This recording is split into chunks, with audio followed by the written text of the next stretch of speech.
Deep within the 21st century, the world changed forever. Mysterious portals shattered our reality, opening the way to deadly, endless labyrinths known as catacombs. Inside these twisted realms, nightmarish creatures called enemies reigned supreme. Left unchecked, these very abominations would bleed into our dimension, hungry for destruction.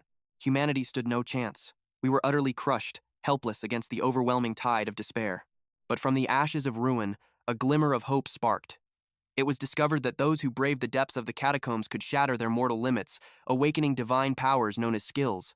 Armed with these newfound abilities, humanity struck back with a vengeance.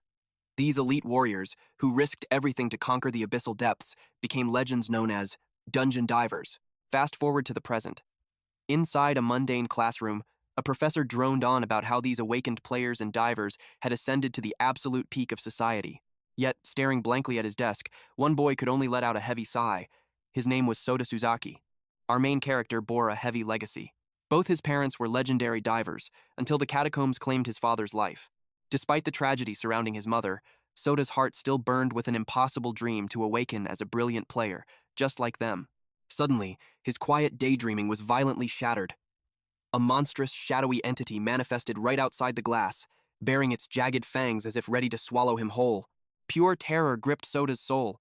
A blood-curdling scream ripped from his lungs as he recoiled in absolute horror, but the room remained perfectly calm. His teacher and peers merely shot him apathetic glares, whispering cruel mockery, completely unfazed by his sudden outburst. This clearly wasn't his first episode. Tumbling helplessly to the floor, the chilling truth set in. He was the only one in the entire room who could perceive the lurking nightmare. This curse had only awakened recently. Visions of the unseen plagued his every waking moment, isolating him from the normal world. It was a rare phenomenon known as spirit sight. Years ago, his late father had tried to force his awakening inside a real catacomb, but paralyzed by overwhelming dread, young Soda couldn't focus a single drop of aura. He had endured that soul-crushing pressure for hours on end, yet the spark of true power absolutely refused to ignite within him. He was utterly powerless, a total failure who could never live up to the legendary title of his father, the strongest flame master. Breaking his dark spiral, a hand reached out from above. A classmate offered a gentle voice, pulling him to his feet, but Soda's instincts screamed that this kindness was a complete lie. Standing over him was Takudo Saiga. Once a childhood friend, he was now an elite player, a fully awakened dungeon diver who held the world in the palm of his hand. Grip tightening like a vice, Takudo leaned in close. "After school, the usual place," he hissed. A cold sweat immediately drenched Soda's trembling spine. The oblivious crowd swooned, praising Takudo's generous heart. But behind that golden boy facade lay pure malice. Later, when Soda arrived at their designated spot, he wasn't met with a greeting, but with a devastating, bone-rattling punch to the face. "You're late, you delusional spirit medium," Takudo spat with absolute venom. The truth was painfully clear. This awakened prodigy was nothing more than a ruthless tyrant who tormented him endlessly. Towering over his prey, the bully stared down with eyes full of utter disgust, watching Soda writhe helplessly in the dirt. Without an ounce of mercy, Takudo violently hoisted him up by the collar, demanding his daily tribute. Trembling, Soda handed over his meager cash. "Is this really all you have?" The tyrant sneered, hunger for dominance radiating from his posture. Voice shaking, Soda desperately pleaded his case. Every remaining cent was desperately needed to keep his mother alive on life support. A brutal kick to the gut instantly silenced him. "Stop wasting coins on a corpse," Takudo roared. His mother had fallen into an endless coma within the catacombs, and to Takudo, she was already a lost cause. The vicious verbal assault didn't stop there. He spat on his father's glorious legacy, claiming the Flame Master had lost his mind and died a pathetic, meaningless death. In Tokuto's eyes, the entire Suzuki bloodline was absolute garbage. He even twisted the knife further, accusing Soda of faking his spirit sight. A pathetic lie, he claimed, fabricated just to mask his utter worthlessness. Hot tears of humiliation pricked Soda's eyes. When the tyrant dared to question why his family even existed, something deep within the battered boy finally snapped. A defiant glare pierced through his tears, instantly enraging the awakened diver. Pushing past the blinding pain, our main character forced himself to stand. A furious inferno blazed within his usually timid eyes. But Takudo just scoffed at the display, barking at the unawakened trash to remember his absolute rock-bottom place in the world. A relentless barrage of merciless blows rained down upon Soda. Yet, amidst the crushing impacts, a profound realization washed over him. It was true, the moment his mother fell, the legendary Flame Master had changed completely. His father had become a man possessed, diving madly into the deadliest catacombs day after day. He pushed forward until the bitter end, perishing before they could even share a final farewell. But deep in his soul, Soda knew the truth. There had to be a profound, hidden reason behind his father's madness. Yet here he was, lying broken and bleeding, too weak to uncover it. Gripping his torn shirt with crushing force, Takudo hauled him upward. "Since your deadbeat parents failed, I'll beat some sense into you myself," the tyrant declared with a wicked grin. Suddenly, the very air around them began to warp. An emerald vortex tore through the fabric of reality. Soda's eyes widened in sheer disbelief. A live, pulsating gate had spawned right in their territory. A sinister smirk crept across Tokudo's face. He revealed he had tracked this spatial anomaly since yesterday, and this abyss would serve as their personal training ground. Even his loyal lackeys hesitated, sweat dropping as they questioned the absolute lunacy of entering an uncharted zone. But the arrogant prodigy merely shot them a deadly glare. "If your knees are shaking, then stay behind and rot," he commanded with chilling authority. High on his own awakened power, Takudo brushed off the eerie green portal as child's play, boasting about conquering far deadlier purple gates in the past. But raw instinct screamed at Soda that death awaited inside. Trembling with dread, his knuckles turned stark white. Without warning, the sharp twang of a bowstring echoed. An arrow sliced through the wind, narrowly grazing Soda's cheek and drawing a thin line of crimson blood. "Move your feet, or the next shot goes straight through your mother's life support," the monster whispered venomously. Biting his lip until it bled, our main character locked away his blazing rage. Trapped by fate, he had absolutely no choice but to march forward. Stepping into the swirling emerald abyss, the group crossed the threshold. In a flash of blinding light, they were completely swallowed by the suffocating darkness of the catacomb. The moment their boots hit the ancient stone, the ghastly wails began. Soda's cursed eyes locked onto terrifying, ethereal phantoms that no one else could perceive. And then, from the pitch-black shadows, a blazing sphere of pure destructive energy materialized, rocketing straight for his head. Absolute paralysis took over his body. Unable to dodge or defend, our main character squeezed his eyes shut, helplessly bracing for a fiery, agonizing death. Boom! With a blinding flash of motion, Takudo flawlessly shattered the inferno with a single, aura-infused kick. "Stop, pathetic cowering," he roared, mockingly degrading the boy who dared call himself the heir to the strongest flame master. The tyrant was completely out of patience. He coldly declared that listening to Soda's pathetic excuses was a waste of breath, and that his very existence was a meaningless mistake. The freezing intent in his eyes proved he was dead serious. A torrential downpour of pure malice followed. He dragged the legendary father's name through the mud, branding him a selfish monster. To abandon a comatose wife just to chase glory in the dungeons, only to die a dog's death, Takudo proclaimed it was the ultimate, pathetic end to a worthless bloodline. Takudo mercilessly dragged his family's name through the mud. He sneered that his father cared more about pathetic status than his own flesh and blood.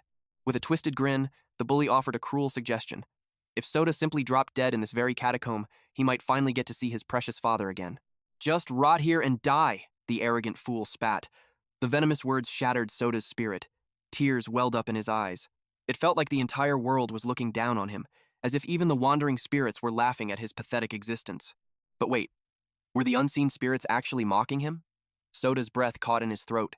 He frantically scanned the dark cavern. Did that flickering flame just speak to him? Suddenly, an ethereal voice echoed in his mind. "Open your eyes. Listen closely." Soda stared in absolute awe. This was no illusion. A spirit was actively communicating with him. Takudo snapped at him, demanding to know what he was looking at. But then, the bully completely froze. Crimson blood violently erupted from his mouth. A massive appendage had impaled Takudo right through the chest. His lackeys watched in sheer, unadulterated terror. Their so-called boss was instantly cocooned and violently hoisted into the shadows. A colossal arachnid loomed above them. Panic set in. Was this the Queen Spider? The dreaded area boss of a maximum difficulty Red Gate? Legends say this nightmare creature drags the most succulent prey back to its lair. It feeds on them slowly, using their living bodies as gruesome incubators for its eggs. It was a fate literally worse than death, and whatever pitiful scraps remained, they would be mercilessly thrown to its ravenous offspring. Cowards to the core, the sidekicks bolted for their lives, utterly abandoning Soda and the mysterious flame. In mere seconds, our hero found himself completely surrounded by a monstrous swarm. A grotesque spiderling loomed right in his face, its many eyes practically drooling over its next meal. Is this really how my story ends? Our main character thought, despair gripping his heart. But the sheer will to live roared back. The blazing spirit called out once more. It ordered him to cast aside his fear, to sharpen his numb senses to their absolute peak. Feel the energy around you. In your current state, the truth should be clear. Confusion clouded Soda's mind, but he desperately clung to the spirit's guiding words like a lifeline. Suddenly, a blinding light pierced the gloom. A blue system window manifested right before his eyes. System alert. The state duration has successfully exceeded the required threshold. Congratulations! The golden text declared that a latent skill had officially awakened, triggered by the hidden blessing of the very catacombs he stood in. The awakened power was known as Legacy Anomaly, an ability intrinsically tied to wandering souls. But what did that actually mean? Before Soda could process the system message, the mysterious fireball erupted into a massive inferno. Our main character stood utterly paralyzed. The swirling flames condensed, perfectly shaping themselves into the unmistakable silhouette of his late father. The fiery phantom extended a hand.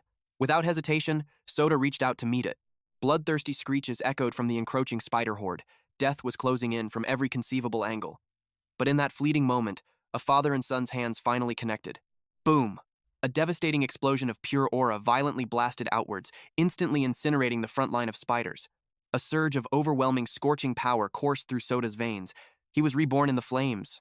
This was the true terror of Legacy Anomaly, an absolute cheat skill that allowed him to perfectly inherit the abilities of lingering spirits. His father's legendary flame technique now rested firmly in his palms. It felt like an impossible dream.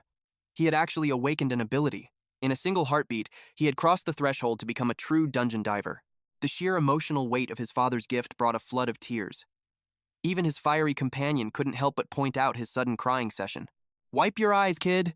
Now is definitely not the time," the spirit warned him. A massive, chittering swarm of arachnids was already launching a second wave. Despite the power surge, Soda's combat experience was still at absolute zero. He had the weapon, but lacked the instinct. The spirit barked at him to lock in. It ordered him to keep his newly awakened senses razor sharp and to simply focus his eyes on the flow of battle. Gritting his teeth, Soda focused his intent. Crimson flames literally danced within his pupils. He locked eyes with a charging spider and instantly perceived a deadly buildup of energy in its maw. Swish! He narrowly sidestepped the lethal acid spit. The spirit revealed the secret behind his newfound reflexes. He hadn't just predicted the attack. He had literally seen the monster's soul energy surging. In this world, the foundational source of all magic and aura, whether from monsters, players, or elite divers, stems directly from the soul itself.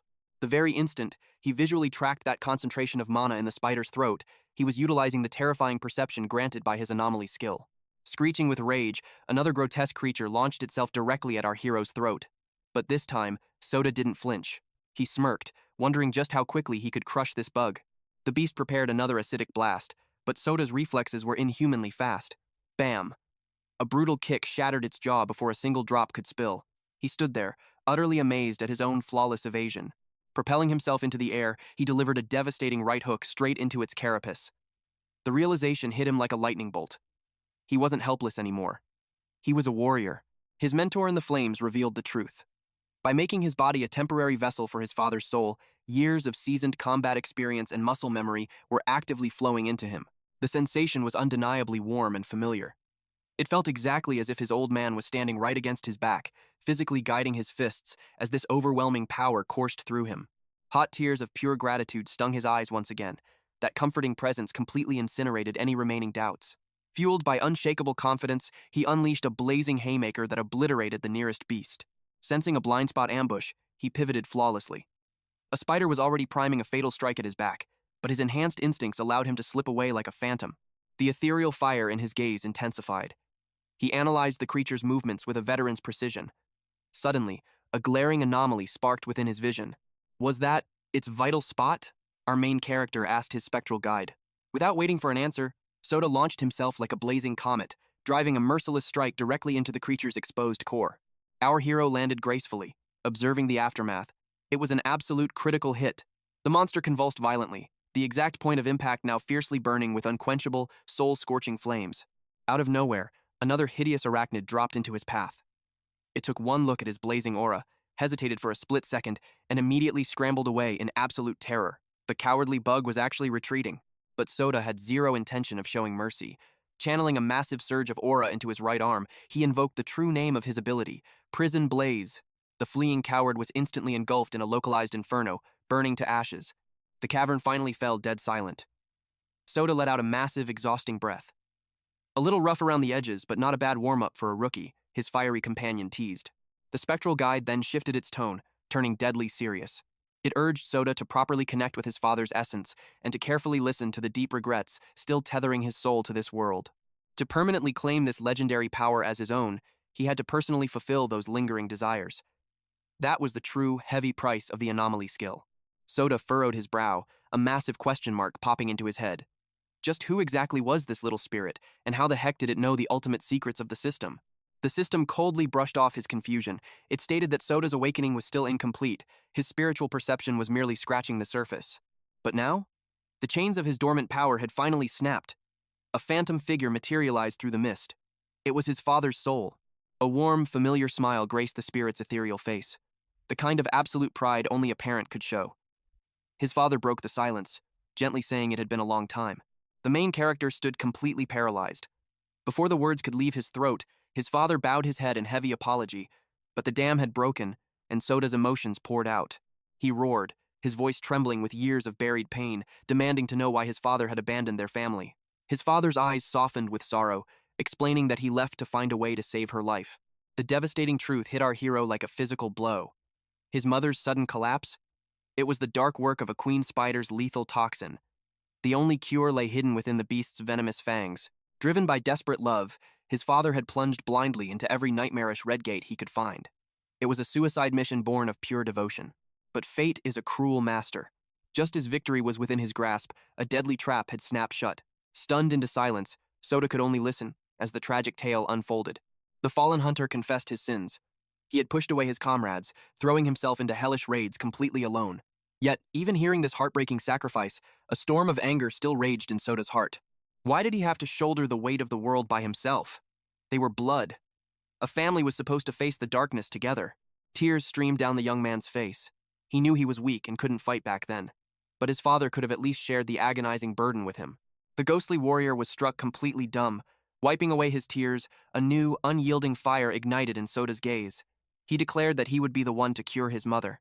He vowed to the heavens that he would surpass his legendary father. He swore on his life that he wouldn't let another soul slip through his fingers. This was his solemn oath to ascend to the absolute peak of all player divers. Looking at the fierce determination burning in his son's eyes, his father's heart swelled. The fragile boy he left behind had finally forged himself into a true man. The spirit wrapped his ethereal arms around his son in a warm, phantom embrace. He poured every ounce of his boundless pride and fatherly love into those final moments. He was washing away all his lingering worldly regrets. He whispered softly, commanding his son to reach the absolute zenith of power. And with those parting words, the legendary diver shattered into countless specks of glowing, golden stardust. His fading voice echoed, leaving the heavy mantle of protecting his mother in his son's hands. Bowing deeply, Soda sent his eternal gratitude into the empty air, honoring his father's final wish.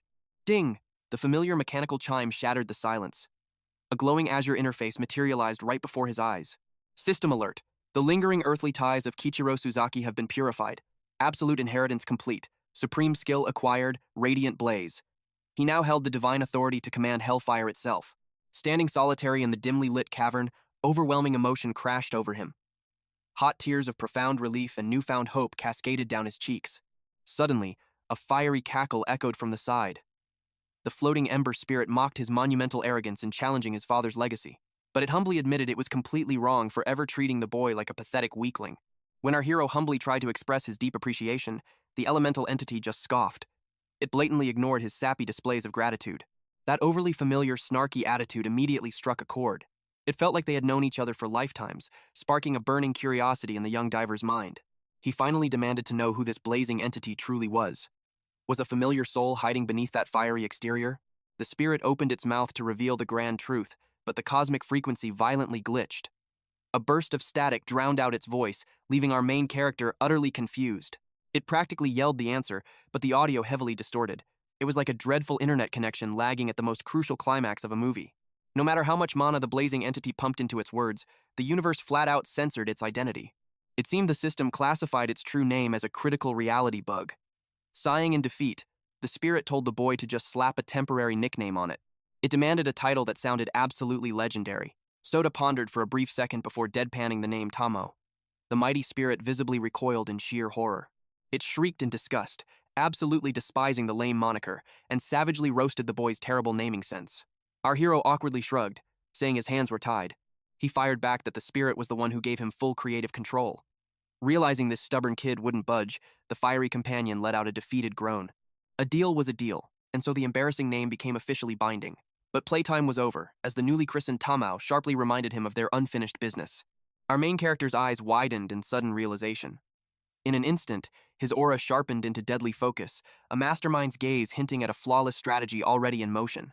Watching this dramatic shift in demeanor, Tamao couldn't help but smirk. That ruthless, calculating look, it suited the kid perfectly. Striding confidently toward the dungeon's exit, Tamao dropped a crucial piece of lore. If the young diver ever longed to reconnect with the spirit realm, the catacombs would always serve as an open gateway. He finally breached the threshold of the abyss. Meanwhile, back in the human world, Takudo's pathetic lackeys were violently wheezing outside the dimensional tier. They had sprinted like absolute cowards. Their minds were completely shattered by the horrific nightmare they had just witnessed. A monstrous queen arachnid lurking inside a beginner-level green gate? It defied every established law of their reality. But the terror was far from over. The emerald portal suddenly erupted with a blinding, violent luminescence. The blinding flash forced the trembling bullies to stagger backward. Ominous, pulsating rings materialized around the swirling vortex. The horrifying truth slammed into their tiny brains. This was no ordinary dungeon. It was an anomaly, an irregular gate. The dumber of the two goons stared in absolute bewilderment. According to the Diver Association, a gate's threat level was an ironclad system based purely on color. Red at the absolute pinnacle of hell, trickling down through yellow, purple, blue, down to the supposedly harmless green. You were supposed to judge your chance of survival at a single glance? But those shifting orbital rings completely shattered the established meta. It meant the dungeon had secretly mutated, catapulting straight to nightmare difficulty. The lackey's jaw practically unhinged in dread. He squeaked in absolute horror, realizing they had just walked out of a god-tier red gate. Suffocating panic gripped their throats like a vice. How were they supposed to explain this apocalyptic event to the high-ranking guild officials? Confessing to an illegal dungeon dive meant instant ruin, let alone admitting they had ruthlessly assaulted a defenseless civilian before entering. Shivering in cold sweat, one of them swallowed hard, realizing Takudo's gruesome fate was probably just cosmic karma catching up. But the second lackey suddenly remembered. Soda was still trapped inside. Yet after a brief pause, their twisted logic took over. No one would ever miss a piece of trash like him anyway. One pathetic loser vanishing from the world? It simply did not matter. But just as they turned away, the massive green gate violently ripped open. From the swirling abyss, Soda stepped out with chilling calmness. "Sorry for being trash," he muttered. The sidekicks froze in pure shock. The trembling weakling they knew was entirely gone. How the hell was he still breathing? Before they could even process the impossible truth, Soda's eyes ignited with a blazing, otherworldly fire. The second lackey demanded answers in a total panic. But our main character was already analyzing their stats. Compared to the monstrous spiders he just slaughtered, these two were nothing but pathetic insects. In a desperate attempt to save face, the scumbag pointed a trembling finger. He blamed Soda for Takudo's gruesome death. Even his own partner looked at him like he had lost his mind. Pinning the blame on the weakest link was the easiest way out. It was the law of the dungeon. But Soda's days of bowing down were completely over. Exhaling a heavy, irritated sigh, he ignored the barking dog. "I only need to speak with Katura," he declared coldly. The named lackey flinched, utterly bewildered by the sudden shift in power. Humiliated and fueled by blind rage, the ignored crony unleashed a savage punch, a strike meant to crush bone. Yet, Soda did not even flinch. His movements defied the naked eye. In a fraction of a second, Soda retaliated. A devastating counterstrike crashed straight into the bully's face. The impact sent the scumbag flying through the air like a broken doll. He crumpled to the ground, unconscious. Katura stood completely paralyzed. Had this garbage-tier kid truly awakened as a high-rank dungeon diver? His newfound strength was absolutely terrifying. Without missing a beat, Soda turned his piercing gaze to Katura. He demanded a favor. Drenched in cold sweat and trembling down to his soul, Katura could only nod. Together, they crossed back into the shadowy depths of the catacomb. Despair clawed at Katura's heart. He knew the brutal truth of this abyss. Neither of them possessed the stats to survive what lurked below. But Soda's voice cut through the darkness like a sharpened blade. This was a rare, irregular gate, a once-in-a-lifetime opportunity for unimaginable loot and power. If they hesitated now, fate would leave them behind. Our protagonist radiated absolute confidence. His sole target? The terrifying Queen Spider herself. Katura felt his blood run cold. This madman planned to raid the boss room alone? He practically begged to call the Hunter Association for backup, but before another word of cowardice could escape his lips, a booming voice echoed from the cavern walls. "Hold it right there!"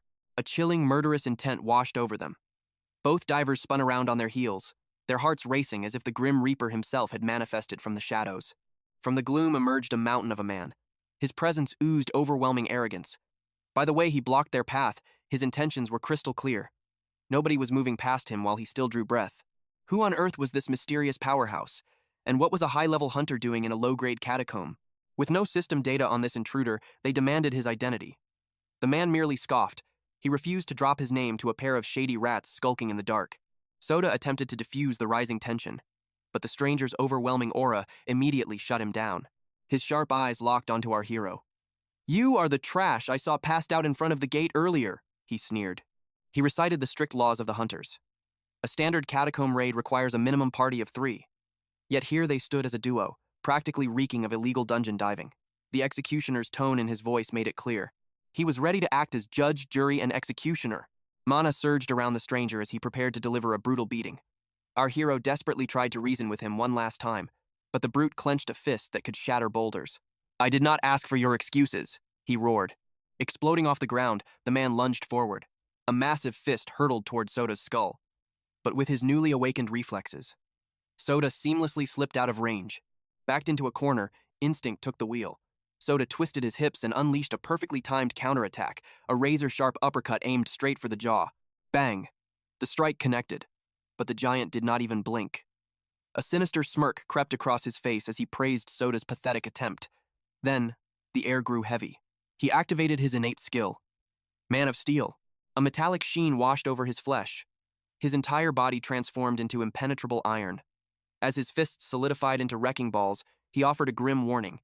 "One hit from these, and your bones will turn to dust." The sheer gap in their combat power was instantly obvious. Soda's battle instinct screamed at him. If they tried to clash against raw steel, they would be slaughtered on the spot. Survival instinct overrode pride. Soda spun on his heels and vanished into the shadows, executing a tactical retreat and completely leaving the terrified Katura behind to face the monster. The steel giant roared into the echoing darkness. "Get back here, you coward." He thirsted for the thrill of a real deathmatch, deeply insulted by the sudden escape. Snapping out of his paralyzed state, Katura scrambled after his only lifeline. Heavy metallic footsteps echoed behind them as the Titan hunted his prey. He taunted them endlessly, demanding they step into the light and fight like true warriors. Deep within the labyrinth, the two fugitives concealed their auras. Their breathing was shallow.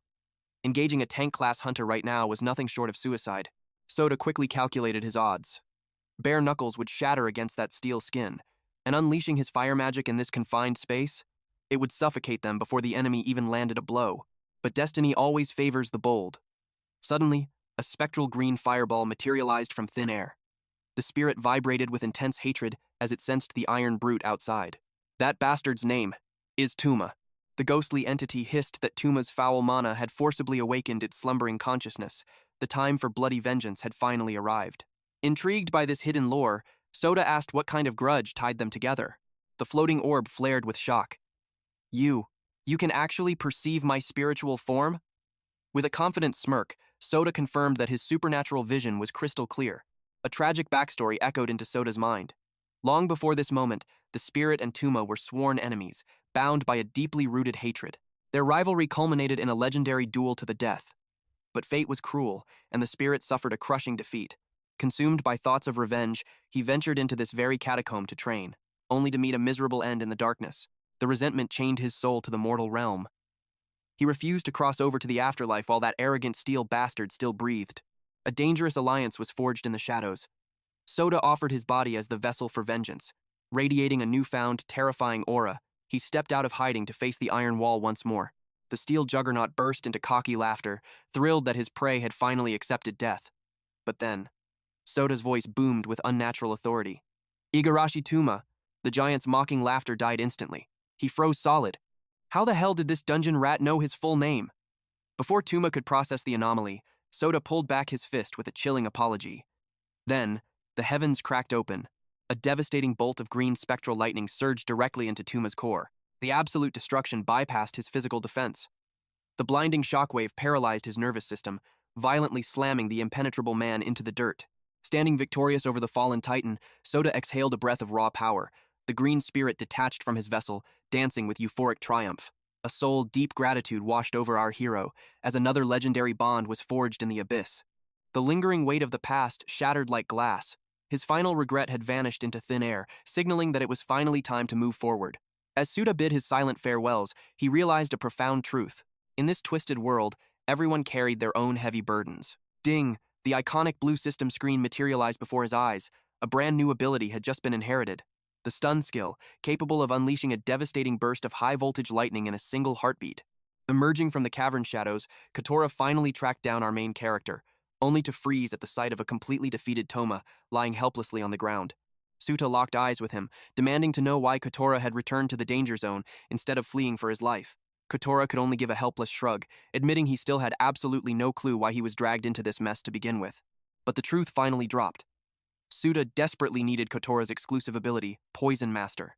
His grand, overarching master plan relied entirely on an expert who could manipulate toxic properties at will. Our main character knew from his own gritty experience that Kotora possessed the divine talent to craft perfect antidotes, provided he had the right ingredients on hand. He had witnessed this miracle in a past life. When Kotora nervously asked what kind of crazy stunt they were pulling off, our fearless lead didn't hesitate.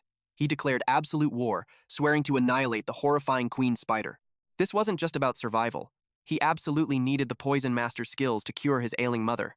Despite being completely out of his league, Kotora's inner courage ignited. He chose the path of the warrior, but on one strict condition. He desperately begged Suda to spare Takudo's life. Tears brimming in his eyes, Kotora bowed deeply in gratitude. He confessed that Suda was his true benefactor, the only reason he had survived long enough to awaken his hidden potential. But Suda's gaze turned as cold as absolute zero. He flatly rejected the plea to save Takuto, declaring with killing intent that some sins could never be forgiven. However, he tossed Kotora a tiny glimmer of hope. He could rescue Takuto with his own two hands, while Suda handled the colossal Queen Spider. Kotora was left entirely speechless, as Suda turned his back and swore on his honor not to stand in the way. A sudden wave of relief washed over Kotora, bringing a warm, determined smile to his face. But the dramatic moment was instantly cut short. Tuma jolted awake, completely snapping out of his paralyzed state. Panic struck the duo. But instead of throwing punches, Tuma lunged forward and trapped both of them in a massive bear hug. Tears streamed down his face as he cried out that their manly bond was just too beautiful. Suda and Kotora exchanged absolutely baffled looks. But beggars couldn't be choosers. They now had a solid three-man raid party deep inside the deadly catacomb. Wiping his dramatic tears, Tuma complained that Suda should have dropped the lore dump from the very beginning.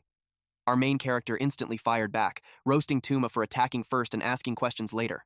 Tuma eagerly offered his steel fists for the raid, but Suda's eyes darkened with hesitation. The stakes were simply way too high, and stepping into this boss room meant dancing with death. But Toma's blazing spirit wouldn't take no for an answer. There was zero chance he was backing down now. His pride as a warrior demanded he fight. But before they could strategize, a spine-chilling screech echoed through the cavern. The starving, bloodthirsty Queen Spider dropped directly into their path. Talk about the worst possible timing. With their backs against the wall, Toma flashed a wild grin. His fists instantly shifted into impenetrable steel. The ultimate showdown alongside Suda and Kotora was officially kicking off right then and there. A suffocating aura of despair filled the air. The grotesque Queen Spider loomed over them like a mountain, drooling at the prospect of swallowing them whole. Sweating bullets, Kotora urgently asked Tuma about his dungeon-clearing track record. Just how strong was this guy? Toma proudly boasted about conquering the treacherous purple gates. But a terrifying red gate? This was entirely uncharted territory.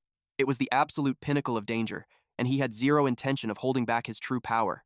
Just as the steel-fisted tank stepped up to shield the party, Suda did the unthinkable. He casually strolled right up to the monstrous boss, sending absolute shockwaves through his teammates. A terrifying, overwhelming determination exploded from his body. He was going to slaughter this beast and carve out a path of bloody vengeance for his fallen parents. Boom! The earth shattered as the Queen Spider launched a massive charge. But Suda was a ghost. He slipped through the deadly strikes with terrifying elegance, moving like a grandmaster who had fought this exact battle 1,000 times. The monster spat a lethal web attack, but Suda used it as a stepping stone, launching himself straight into the air without a single ounce of fear. Tuma and Kotora's jaws practically hit the floor. They could only stare in pure disbelief. The aura radiating from Suda felt entirely foreign. He fought with the chilling precision of a high-ranking veteran who cleared red gates for breakfast, but Kotora's mind was racing. That was logically impossible. Suda had awakened as a dungeon diver merely hours ago, yet his combat instincts belonged to a legendary warlord. Suddenly, the temperature in the cavern skyrocketed. Blazing crimson flames erupted directly from Suda's bare hands. No freaking way he possesses a dual element, Tuma muttered in absolute awe. The realization that Suda had been suppressing his true power sent pure adrenaline pumping straight through Tuma's veins. His warrior's pride was practically bursting into flames. Refusing to be left in the dust, Toma roared to the heavens. His fists transformed into pure, unbreakable alloy as his Man of Steel skill shifted into maximum overdrive. Launching himself like a human cannonball, he delivered an earth-shattering right hook directly into the monster's joint. He poured his entire soul into the strike. But shockingly, the impact yielded zero results. It was like punching a mountain of solid titanium. His ultimate attack did absolutely nothing. And in that split second of horror, Tuma missed the deadly shadow looming from above. The spider's colossal head snapped into position behind him, its fangs dripping with fatal venom. Time seemed to freeze as the Grim Reaper tapped Toma's shoulder. But out of the absolute void, Suda descended like an avenging angel. He slammed his newly absorbed skill directly into the beast's skull. System skill activated. Electric shock, stun. Crackle! A terrifying surge of emerald lightning blasted the monster square in the back, but the queen spider was an absolute tank of a boss monster. The high-voltage attack barely made it flinch. Panic spiked as the boys exclaimed their horror. Suda's tactical genius kicked in instantly. They needed to scorch it with fire, but he needed Toma to draw its murderous aggro. Without a single heartbeat of hesitation, Toma embraced his role. The strategy was flawless. He flexed his powerful aura, transforming every single cell of his body into indestructible steel. Pushing his absolute limits, Tuma activated his lethal overdrive state. He stood like an immovable fortress before the monstrous spider, which was quickly realizing its fangs couldn't pierce his supreme armor. Smirking with absolute disrespect, Toma provoked the colossal beast. He roared, demanding the monster put some actual fighting spirit into its attacks. But deep down, he knew the clock was ticking. His unbreakable state was burning through his stamina way too fast. It was a race against time for Suda. Blinded by pure, unadulterated rage, the queen spider opened its filthy jaws and lunged aggressively at the steel tank. Hook, line, and sinker. The beast had swallowed the bait. At that exact fraction of a second, Suda catapulted off Tuma's solid back. His fist ignited into a raging inferno, flower flame. He brought down a catastrophic, blazing hammer strike directly onto one of the creature's massive legs. A blood-curdling shriek ripped through the cavern. The stench of burning monster flesh filled the air. The unstoppable queen spider frantically scrambled backward, proving once and for all that its ultimate weakness was indeed fire. The momentum had completely shifted. Watching this flawless tag team synergy, Kotora's heart hammered against his ribs. Holy crap. They actually had a real chance to slaughter this boss. Empowered by their overwhelming bravery, Kotora knew it was his time to shine and rescue Takudo. He sprinted down the dark corridor, but stopped dead in his tracks. Out of nowhere, a lone, mysterious shoe dropped directly in front of his feet. What fresh nightmare was waiting for them in the shadows? One glance was all it took. That blood-soaked shoe belonged to Takuto. The monstrous queen spider was already feasting on his lower half. A soul-shattering scream tore through Kotora's throat. Blinded by rage, he charged forward to deliver a crushing blow. But the beast raised a massive, razor-sharp leg, plunging it downward to miss Kotora by a mere hair's breadth. Tuma threw himself into the line of fire to save his comrade. The deadly appendage pierced straight into his back.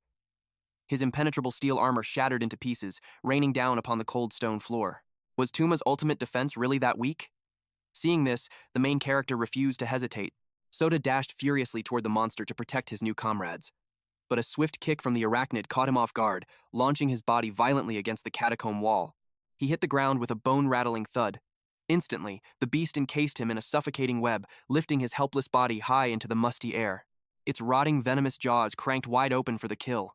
Death was staring him in the face. But little did the monster know, this was exactly what Soda wanted. He needed to be at point-blank range. Feigning unconsciousness, he quietly ignited his aura, incinerating the sticky threads binding his limbs. Tuma watched in absolute awe. Soda snatched a fallen shard of the shattered steel armor and drove it mercilessly into the creature's multiple eyes. The second the blade sank deep into its flesh, Soda unleashed a devastating electric shock. High-voltage lightning surged directly into the monster's nervous system.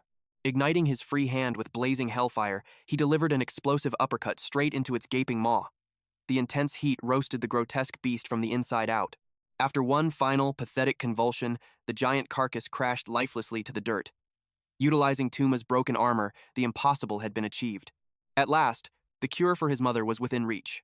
Meanwhile, a heavy silence fell as Tuma and Kotora stood over Takuto's mangled remains. Kotora collapsed to his knees, weeping bitterly under the crushing weight of grief. Showing his gentle side, Tuma offered to carry the fallen hunter for a proper farewell. Turning to the young hero, Tuma praised him for taking down the catastrophic queen spider. But Soda humbly shook his head, admitting that victory was impossible without Tuma's sacrifice. Tuma was completely blown away. wielding multiple skills defied common sense. Moreover, that brutal lightning technique suspiciously resembled a certain someone he absolutely despised. Soda confessed that the lightning power was inherited from Gu's spirit. To show his respect, he planned to pay a visit to Gu's final resting place. Tuma froze as if struck by ice. What grave was he talking about? Gu was very much alive and breathing. The main character's mind drew a complete blank. Tuma swore he had just grabbed drinks with the guy yesterday. There was absolutely zero room for error. A wave of sheer bewilderment washed over him. Suddenly, a blinding migraine pierced Soda's skull. Deep within his consciousness, the fiery spirit's ancient voice began to echo. "You have brushed against the very roots of this world," the entity declared. Without warning, a buried memory violently forced its way up. He saw himself sitting at a nostalgic school desk, an unfamiliar girl lingering by his side. Overwhelmed by the cosmic revelation, Soda's vision faded to black as his body hit the floor. As the abyss of unconsciousness swallowed him whole, the spirit left him with a chilling warning. His mother was not the only soul he was destined to save. The scene shifted to a sterile hospital room. Tuma pointed at the man in front of them, demanding to know if this was the phantom Soda saw in the dungeon. The main character nodded in confirmation. Despite surviving the hellish spider raid, the legendary clash of egos between Tuma and Gu was just warming up. Tuma relentlessly poked fun at his rival, questioning if he was some evil twin with a naturally villainous face. "I am a single child, you idiot," Go snapped back. Tuma snickered in agreement, noting that Gu's terrible attitude practically screamed spoiled brat. The grown men bickered like absolute kindergartners, completely ignoring the quiet hospital environment. Sweating nervously under the glare of passing nurses, Soda frantically begged them to lower their voices. Once the childish shouting match finally ended, Soda shifted to serious business. He needed confirmation that the hellish red gate was permanently sealed. Both veteran hunters gave him an arrogant thumbs up. They had thoroughly swept the dimensional rift before clocking out. It was basic hunter knowledge. Eliminate the boss monster, and the volatile portal stabilizes, completely neutralizing the threat of a dungeon break. Bowing his head in deep gratitude for their assistance, Soda excused himself to check on Kotura's condition. Watching the young man walk down the hall, Gu's expression turned serious. Did that kid seriously solo a dungeon boss? Tuma nodded with a proud smirk. That rookie had crushed a terrifying red gate anomaly. Go was left absolutely speechless. The mythical concept of inheriting skills from wandering souls was actually real. Fusing that god-tier cheat with Soda's insane battle intelligence and fearless resolve made him a terrifying anomaly. A brilliant scheme sparked in Tuma's eyes. They needed to recruit this monster rookie immediately. He then tried cashing in a favor with Gu, but his stubborn rival instantly shot him down. Before long, the two meatheads were screaming at each other all over again. Meanwhile, out in the courtyard, Kotura was carefully extracting venom from the beast's severed glands. Soda approached quietly. The chemical analysis was in its final stages. The life-saving elixir would be brewed at any moment. Looking up from his vials, Kotura checked on Soda's recovery, deeply worried after witnessing his sudden collapse in the catacombs. Flashing a reassuring smile, Soda thanked him for all his hard work. Kotura humbly brushed it off, pointing out he barely suffered a scratch in the raid. Guilt shadowed Kotura's eyes as he apologized for being a burden, but Soda gently dismissed the self-pity. When precious lives are on the line, even the strongest hearts are bound to tremble. Soda resonated with that helpless feeling on a soul-deep level. It was the exact same desperation he felt for his ailing parents. Though honestly, the scum Takudo was a totally different story. He held zero sympathy for the jerk. But to Kotura, a life was a life, and Soda deeply respected his noble resolve. "I can never win against you," Kotura chuckled softly. The main character tilted his head, completely missing the compliment. But before he could question it, a soft hum echoed from the equipment.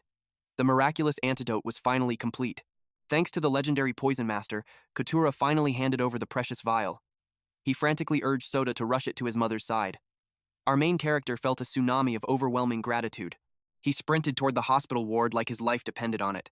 This was the decisive moment. The single drop of hope to pull her from the abyss rested right in his palms. He gazed down at his mother's pale, unmoving face. With trembling hands, he gently tipped the master-crafted antidote past her lips. A single, fateful swallow. Instantly, a brilliant, purifying aura washed over her entire body. Her heavy eyelids slowly fluttered open. The deadly curse was completely shattered. Seeing her awaken, an intense ache gripped Soda's chest. Hot tears streamed down his face at the absolute miracle before him. Her warm gaze met his, instantly recognizing the little boy who had forged himself into a strong young man. Overwhelming emotion flooded the quiet hospital room. It was a soul-stirring reunion across a vast ocean of lost time. The heavy conversation soon shifted to the man who left them behind, Soda's father. She quietly asked what his final thoughts truly were. Our hero softly replied that waking her from that endless slumber was his father's ultimate dying wish. He revealed the massive burden he now carried. His father had passed down absolutely everything to him. His lingering regrets, his unyielding will, and the devastating power of the Kiro flames. Her breath caught in her throat at the horrifying revelation. For a loving mother, this awakening of ancient power was nothing short of a total nightmare. With trembling words, she asked about his future path. Now that his father's desperate mission was complete, what would he do? Soda froze for a second. Her terrifying question pierced right to his core. What was his true purpose now? But deep within his burning soul, the unshakable answer had already been forged. He boldly declared his destiny to stand at the absolute pinnacle as the strongest dungeon diver. He would ensure that no one else ever had to taste the bitterness of death. But to a mother's ears, those words sounded like a tragic death sentence. Soda gently asked if she opposed this perilous path.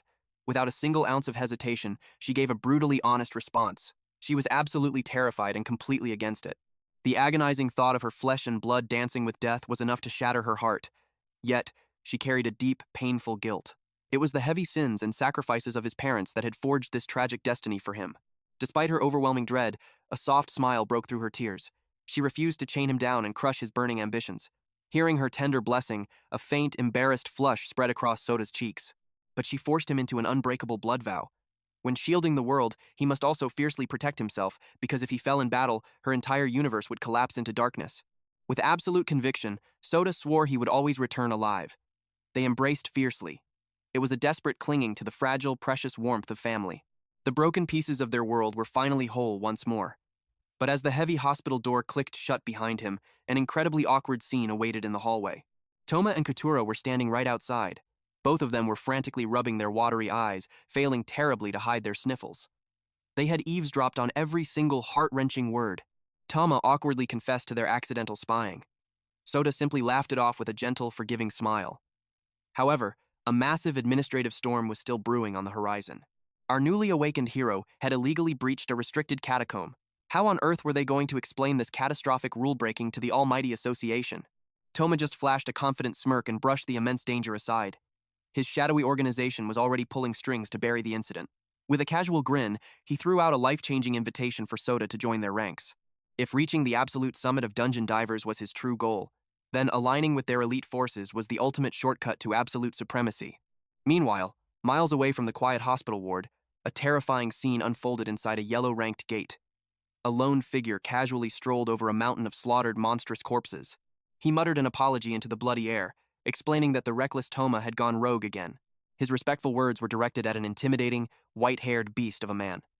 This mysterious alpha was casually using the horrific pile of slaughtered beasts as his own personal throne. But the white-haired powerhouse simply chuckled off the insubordination. He couldn't care less about the broken rules. Fate had aligned perfectly, because there was a certain rookie he was dying to meet, an anomaly by the name of Soda Suzuki. Now, in this dangerous world, an official team isn't just some random party. It's a legally recognized military force sanctioned by the Dungeon Diver Association, built to conquer brutal catacombs and execute boss-level threats. To put it simply, they are bound by a blood oath to dive into the jaws of death and clear out apocalyptic dungeons. Fast forward to a brilliant, sunlit afternoon. Toma puffed out his chest with absolute, overwhelming pride. He officially revealed to Soda and Katura that he belonged to the legendary combat faction known as Tenro. Katura practically exploded with fanboy excitement. He yelled out that Tenro wasn't just some high-ranking guild crawling around Japan. They were absolute titans standing at the very pinnacle of the entire globe. This massive military empire is divided into 10 elite squads, numbered 1 through 10. Every single division is commanded by a monster of a captain. And ruling over all those beasts is the almighty commander-in-chief himself. Toma slapped Katura on the shoulder with a hearty laugh. He was genuinely blown away by the Poison Master's encyclopedic knowledge of their fierce hierarchy. Suddenly, a bittersweet memory washed over Katura. He recalled how the late Takudo used to idolize the mighty Tenro like gods among men. The fallen diver had trained his body to the breaking point, dreaming of the day he might stand among their legendary ranks. A heavy, mournful silence fell over Toma at that poignant memory.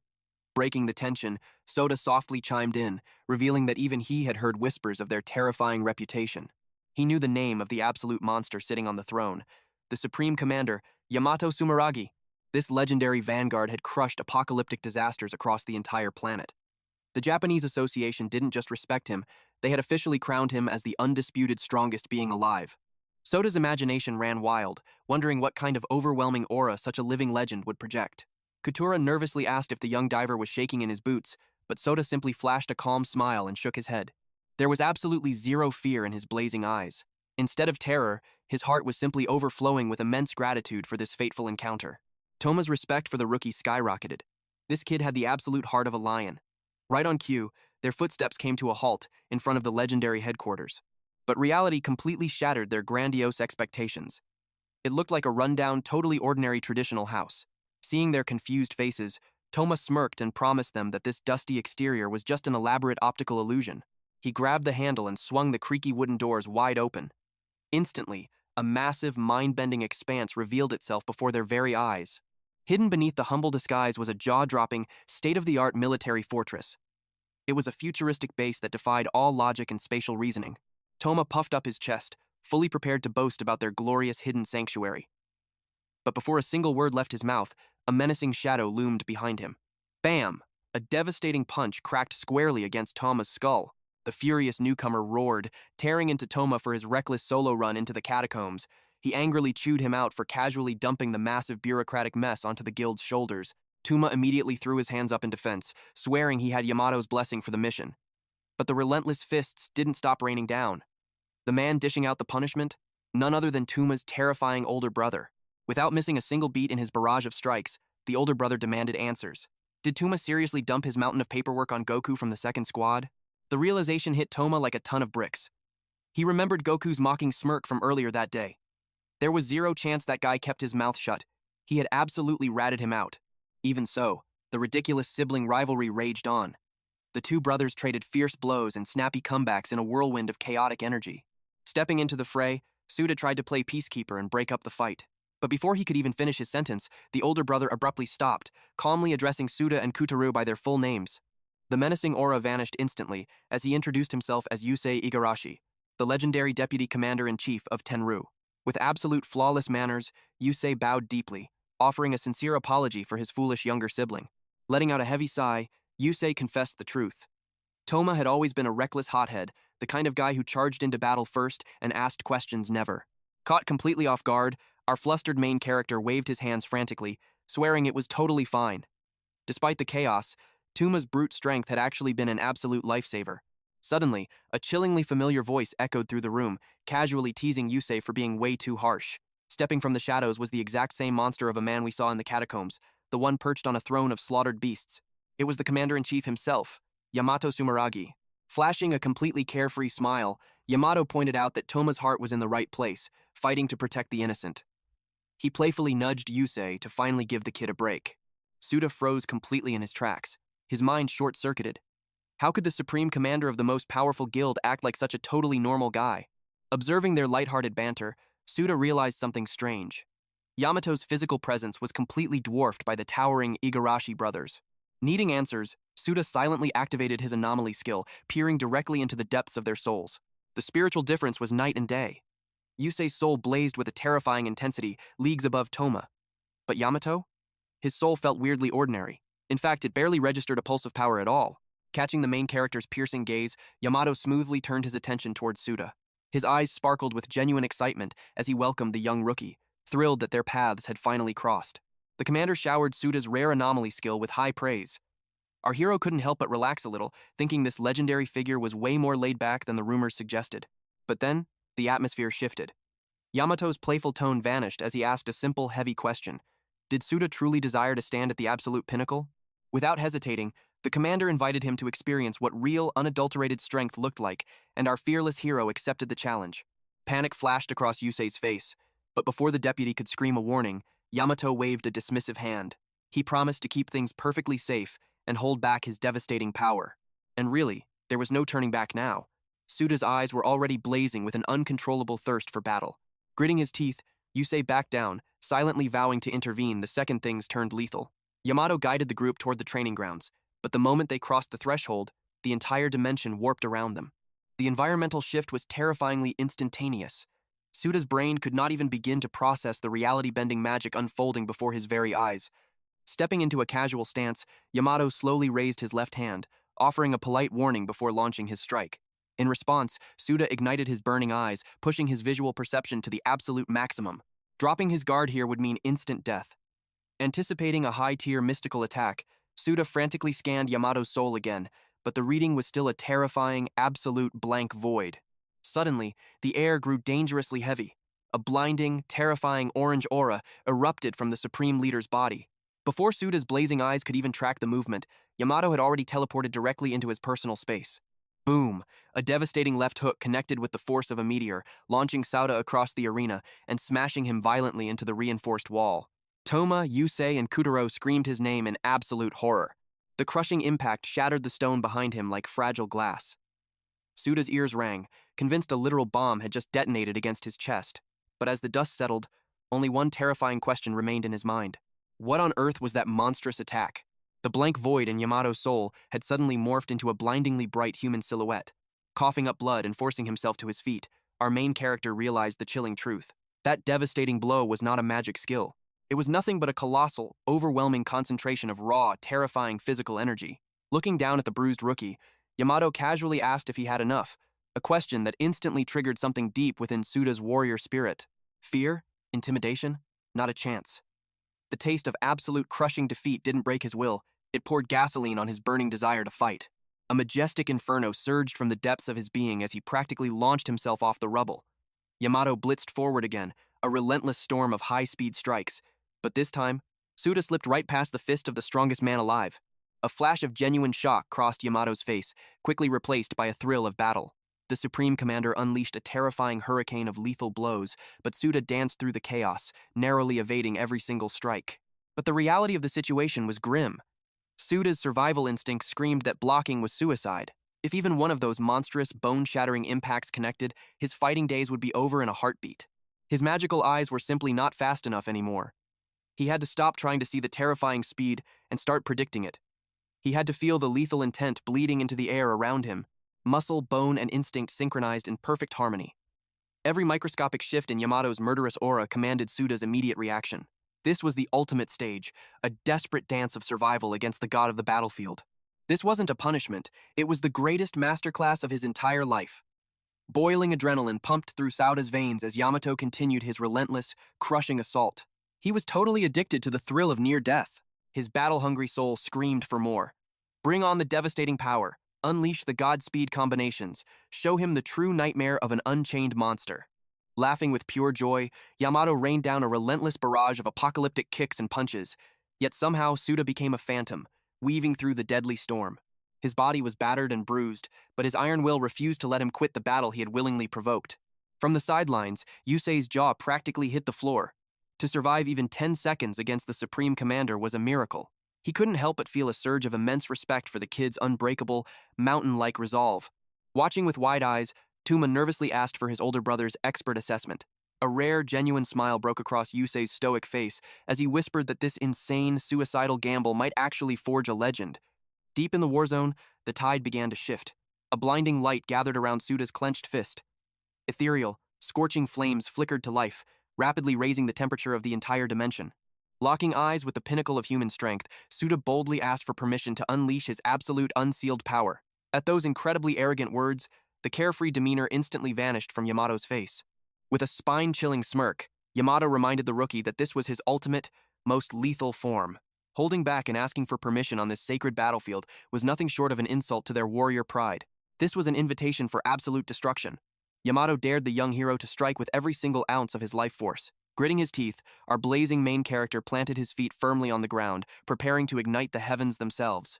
Like a roaring meteor, Suda's fire-enveloped fist tore through the air, violently colliding with Yamato's unbreakable defense in a massive explosion of searing flames. In that split second, Yamato's eyes went wide with pure, absolute shock. His mind raced as the familiar, destructive heat washed over him. This breathtaking technique wasn't just some random spell. It was the legendary, signature art of none other than Shichiro Suzuki, the undisputed god of fire mages. A surge of intoxicating nostalgia washed over the commander-in-chief. Experiencing that legendary, blistering inferno once again sent a magnificent thrill down his spine, awakening the absolute battle-crazed monster from the glorious days of old. A smirk crossed Yamato's face. "You've got real grit, kid," he praised. Slowly but surely, the boy was earning his respect. Hearing those words from the commander-in-chief himself, it was a monumental weight off our main character's shoulders. Suda was pushed to his absolute limits. Drenched in sweat, his lungs burning for air. But this brutal training session? It was far from over. Yamato slowly raised his right hand. Instantly, a blinding orange aura erupted around him. The commander was about to show him the true gap in their power. But suddenly, deafening sirens shattered the tension. Blaring red lights and an emergency broadcast echoed through the entire facility. Enemy invasion detected. The blood drained from everyone's faces. A massive dungeon break had just erupted right in the heart of Sakurazawa town. Soda's muscles were still screaming from the intense sparring. And now, a real monster threat? The thrill of battle instantly vanished from Yamato's eyes, replaced by a cold, deadly focus. Their clash was just reaching its climax. But playtime was officially over. Duty called. The grim reality of the gates? If a dungeon boss isn't slaughtered in time. The monsters breached the barrier, flooding into the real world to feast on innocent civilians. Yamato's voice cut through the panic. Gates near populated areas are heavily monitored. A breach like this shouldn't be possible. The bitter truth? A raiding party must have failed their mission and wiped. Without missing a beat, the commander-in-chief seized absolute control of the chaos. "Report! Who is battle ready?" he barked into the comms. Teams 1, 2, and 5 roared their confirmation without a second of hesitation. Yamato rapidly deployed his forces. Team 5, your priority is civilian evacuation. Secure a perimeter and get them to the safe zone, now. Teams 1 and 2, scatter and form an impenetrable blockade. Secure a 5-kilometer radius around Sakurazawa. Do not let a single beast slip past. Meanwhile, the elite squads led by Yusei and Tuma, they were tasked with the deadliest mission, plunging straight into the heart of the breached gate. Soda caught his breath and looked up. "And what about you?" The commander's eyes gleamed with lethal intent. "I will become the vanguard. I'll hunt down every last stray beast staining this city myself." Without thinking, Soda took a step forward. "Take me with you." He needed to witness the terrifying reality of a true battlefield. Yamato's piercing gaze locked onto the boy. His warning was ice cold. "If you fall behind, I will abandon you to the monsters. No exceptions." Our main character didn't flinch. A fiery resolve burned in his eyes. He accepted the deadly condition without a second thought. Kotaro was immediately drafted into the vanguard squad as well. His unspoken mission? Babysit the reckless rookie and keep him alive. The commander's voice boomed like thunder, echoing his final decree. "Move out. And hear me well. Dying today is strictly forbidden, within the monster-infested strike zone." Yamato and Soda blurred past the ruined streets at breakneck speeds. Kotaro gasped for air, barely able to track their monstrous pace. Panic gnawed at Kotaro's mind. Soda's stamina was already running on fumes. Throwing him into a bloodbath right after hellish training was utter madness. Like an unstoppable force of nature, Yamato carved a path of destruction. He pulverized beasts with singular, devastating blows. But as he glanced over his shoulder, he saw Soda stumbling, his energy reserves completely drained. Had the commander placed too much faith in a mere rookie? Soda's trembling legs finally betrayed him. He collapsed hard against the unforgiving concrete. "Soda!" Kotaro sprinted to his fallen comrade's side, but the young hero clenched his teeth in frustration. How could he show such pathetic weakness when lives were on the line? Kotaro's eyes were filled with dread. This burden was too heavy for a beginner. Maybe stepping onto this battlefield was a fatal mistake from the start. They should just fall back and let the elites handle the slaughter. Soda's spirit was ablaze with courage, sure. But his mortal flesh was battered and broken. "Why are you doing this?" Kotaro pleaded. "You're tearing your own body apart. Just stay down." He was already exceptionally talented. Letting the commander clear the swarm was the logical choice. Yet, Soda stubbornly refused to retreat even a single inch. "If I run away now," he gasped, wiping dirt from his face, "I'll spend the rest of my life suffocating in regret, cursing my own weakness." For the first time in his ordinary life, he was seizing his own destiny. He didn't just want to survive, he hungered to stand at the absolute pinnacle of strength. Retreating today meant losing something far greater than a single battle. His warrior's pride would shatter entirely. He was absolutely done hiding behind excuses. His singular goal was burned into his soul. He would stand shoulder to shoulder with Yamato. Moved by this raw conviction, Kotaro gritted his teeth. He reached into his pouch, channeling his mystical poison alchemy. Swirling toxic aura condensed in his palms, he forged a mysterious elixir right on the battlefield, tossing the glowing vial to Soda, who fumbled to catch the sudden lifeline. "Drink it!" Kotaro shouted. "It forces your latent aura to awaken, supercharging your physical limits. But be warned, the buff is temporary, and the backlash could be hellish." Soda locked his eyes on the bubbling liquid. He took a ragged breath, the weight of the decision pressing down on him. Was the risk of crippling side effects worth the power? Meanwhile, as Yamato painted the streets with monster blood, his earpiece crackled. Yusei reported in, confirming the dungeon depths were completely empty. The dreaded dungeon boss was nowhere to be found inside the rift. The terrifying reality? The apex predator was already roaming the city streets. Their only option was to seal the gate and stem the tide of foot soldiers. But before the tactical briefing could finish, a colossal, bloodthirsty ogre crashed down right in Yamato's path. Yamato's eyes narrowed. Was this the missing boss? If so, he was ready to decapitate the beast in a matter of seconds. But suddenly, a blur of explosive energy rocketed past the commander. Yamato's eyes widened in sheer disbelief. It was Soda. Coating his fist in roaring flames, he delivered a devastating uppercut straight into the monster's jaw. The alchemist's forbidden brew had triggered a terrifying power surge. Kotaro watched, utterly paralyzed by the explosive spectacle. Over the roaring wind, our main character shouted his gratitude. He had swallowed the mysterious elixir without a trace of hesitation. To hell with the side effects. The chemical enhancement had violently flooded his veins with unstoppable, explosive strength. Propelled by his awakened aura, Soda became a blazing meteor. Seeing this mad display of courage, all Kotaro could do was scream at the top of his lungs in support. The titanic ogre was launched through the air like a rag doll.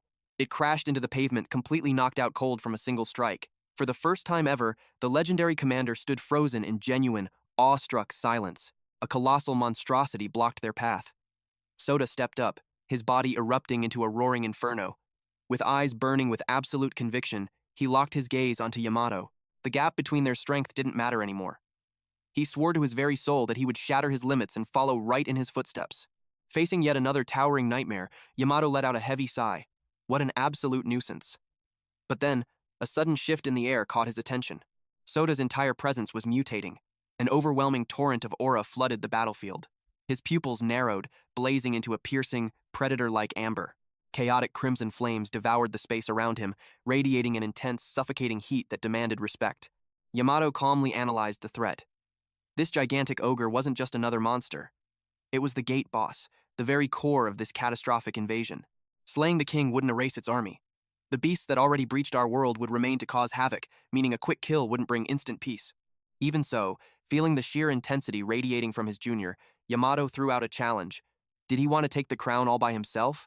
Without a single moment of doubt, Soda accepted.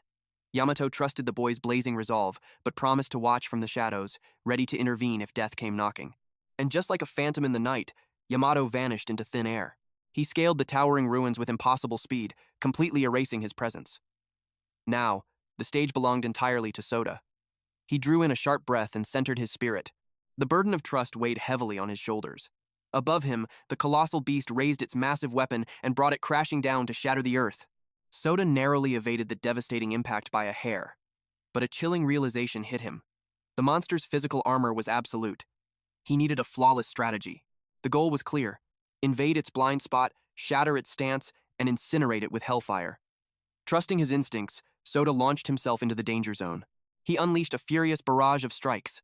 Each fist carried the fury of a blazing inferno. But to his absolute horror, the beast didn't even flinch. The scorching attacks only fueled the monster's bloodlust. With an earth-shattering roar, the ogre backhanded him, launching his body straight through solid concrete. The crushing impact shattered his defense. He hit the ground violently, hacking up dark blood. Yet towering above the dust, the behemoth remained completely unbothered. The brutal truth finally sank in. Complete elemental immunity. The beast simply stood there, treating his ultimate flames like a gentle summer breeze. The fiery power that defined his entire existence was completely useless here. That terrifying realization struck his very core harder than the monster's giant fist. He could paralyze the creature with lightning aura, but a stun wouldn't pierce that monstrous flesh. His mind raced for an answer. And then, a memory cut through the chaos. The words of his mentor, the ancient fireball spirit, echoed in the depths of his mind. Never rely solely on the fiery bloodline inherited from your father. Flames possess overwhelming destruction, the spirit had warned, but there will always be entities in this world that refuse to turn to ash. In the past, the arrogant boy had brushed off the lesson. But the wise spirit had pierced right through his ego. Raw talent means nothing if you keep charging blindly into the jaws of death. As a final resort, the entity had passed down a legendary technique. Hearing about an ultimate move had filled the reckless youth with absolute thrill, but the grim reality quickly snuffed out his excitement. It wasn't an automatic victory condition, it was a desperate gamble against fate itself. Even the most elite martial masters failed to grasp its essence. To wield this power, a warrior had to look inward and achieve absolute mastery over their own soul. The young fighter's patience had worn thin. Was it a destructive kick? A heaven-shattering punch? He had demanded the spirit to just reveal the secret. The ethereal guide calmly explained that the physical form meant nothing. The true secret was to compress every single drop of his life force into one singular point of impact. The stubborn boy argued that he never held back in battle, but the ancient spirit instantly crushed that logic. True absolute power is found in the perfect control of restraint. Spiritual energy naturally circulates like water through human veins. Forcing that massive ocean of aura to bottleneck into a single strike goes against the very laws of nature. Even grandmasters with decades of harsh training could only compress a fraction of their true power. But a prodigy who reached enlightenment of the soul could command that flow flawlessly, unleashing a cataclysmic force far beyond mortal limits. The theory sounded godlike, but it required absolute zen. And in a bloody deathmatch where a single misstep meant getting torn apart, finding that perfect inner peace was a suicidal gamble. Now, with his ribs aching and the monster looming over him, how on earth was he supposed to achieve spiritual tranquility? That was exactly why the mentor labeled it a situational miracle. Its final, heavy words echoed one last time. If the beast is out of your league, abandon your pride and survive. Snapping back to reality, the battered warrior stared down the monstrous boss. But the fear was gone. The panic had vanished from his trembling hands. He entered the absolute zone. Closing his eyes, he plunged deeper into the core of his spirit than ever before. The chaotic wildfire around him suddenly condensed, burning hotter, burning purer. The deafening roars faded into silence. The agonizing pain melted into nothingness. Every brutal beatdown he suffered against Yamato had prepared his body for this exact miracle. The beast unleashed a blood-curdling war cry to shatter his spirit, but his eyes remained dead-focused. The massive behemoth charged like a runaway freight train. In that exact moment, enlightenment struck. The puzzle pieces of his soul connected, and he launched himself directly into the jaws of death. He vaulted into the heavens, igniting an aura so bright it blinded the sky. He was pushing his life force past the absolute breaking point. The energy coursing through his veins felt divine. Locking onto the monster's skull, a vicious arc of jade lightning erupted, a flawless stun. The mighty titan was paralyzed in pure confusion. That microscopic fraction of a second was all the hunter needed. Mid-air, his burning gaze met the terrified eyes of his prey. With the wrath of a falling meteor, he buried his blazing fist straight into its face. And as flesh met steel like bone, the legendary art awakened within his consciousness. Soul Blast! An apocalyptic shockwave of golden fire erupted from his knuckles, a devastating explosion that eclipsed anything he had ever achieved. A deafening shockwave shattered the battlefield, sending the monstrous ogre flying like a ragdoll. Soda's boots finally hit the earth. Searing flames gnawed at the giant's flesh, completely overpowering its defenses. The beast crashed into the dirt, never to rise again. Gasping for air, Soda slowly raised his trembling fist, claiming his hard-fought victory. He could feel it deep in his bones. Step by agonizing step, he was finally clawing his way up to Yamato's legendary level. But without warning, a violent wave of vertigo smashed into his brain. His knees buckled, sending him crashing to the ground. His life force was draining away. No, not yet. The memory of Kutura's mysterious elixir flashed through his mind, along with her grim warning. So this was the devastating toll it demanded. Heavy footsteps shook the earth as a fresh pack of ogres encircled him. His legs felt like lead. As darkness crept into the edges of his vision, a chilling thought pierced through the haze. Was this truly where his story would end? Meanwhile, miles away from the bloodbath, Yamato casually gazed up at a towering skyscraper, deciding it was the perfect stage for his grand entrance. With a single, earth-shattering leap, he launched himself into the heavens. Landing smoothly on the rooftop, he immediately opened a comms line to GOT. GOT reported that Squad 2 had successfully locked down all enemies within a 5-kilometer radius of the tower. Squad 1 quickly echoed the exact same success. The commander-in-chief offered a smirk of approval. The stage was set, and it was time for the main event. Unleashing his dormant power, a raging torrent of blue, flame-like aura erupted from Yamato's core. The majestic energy swallowed the entire building, before violently expanding across the cityscape. Cutting back to Soda, the jaws of death were closing tight as the furious ogres bared their fangs. There was absolutely no time to strategize. Pure instinct took the wheel. This wasn't about winning anymore. This was a desperate struggle to simply survive. Surrender was simply not in his vocabulary. Forcing his battered body upright, he braced for the killing blow. But suddenly, a blinding flash of blue lightning scorched the battlefield, incinerating the entire monster pack in a single heartbeat. What kind of godly technique was that? The realization hit him like a freight train. This suffocating pressure could only belong to Yamato. Standing proud upon the skyscraper, Yamato thrust his fist into the sky as an ocean of azure aura exploded outward. His terrifying energy completely dominated the entire 5-kilometer radius. With a casual shrug, Yamato admitted the charge-up took a little longer than expected. Then, he simply uttered the word, "Size." His divine skill, punishment, was instantly triggered, striking down every foul beast trapped within his domain. Across the ruined city, thousands of monsters simply dropped dead in an instant. Soda's eyes went wide with absolute disbelief. Fate had just pulled him from the jaws of the Grim Reaper. Yet miraculously, not a single hair on his head was scorched. Then the chilling truth dawned on him. That aura wasn't just overwhelmingly massive. And it wasn't just a blind area of effect attack spread across the city. It possessed the terrifying precision to execute only the enemy. Suddenly, footsteps echoed from the shadows. Our main character whipped his head around. A massive wave of relief washed over his exhausted soul. He had actually lived to see another sunrise. The legendary commander-in-chief strolled forward, his face beaming as he praised the rookie's incredible resilience. "So, this is the undisputed pinnacle of power," Soda admitted in quiet awe. Yamato's back felt like an unreachable mountain peak. Suddenly, the world violently spun out of focus. As gravity claimed him, Yamato effortlessly caught the falling warrior. But as he held the boy, Yamato's sharp eyes noticed something impossible. The Alpha Beast's terrifying life force had completely vanished, long before his own ultimate skill ever hit the ground. The rookie's only mission was to stall for time. Yamato smirked, genuinely shocked that the kid had soloed the raid boss. This Soda kid, he was turning out to be an incredibly rare gem. Two heavy footsteps approached from behind, sarcastically clapping at the commander's signature flair for the dramatic. It was none other than Kakeru Amami, the elite captain of the Heavenly Wolf's first squad, alongside the fierce vice-captain, Karen Sawaragi.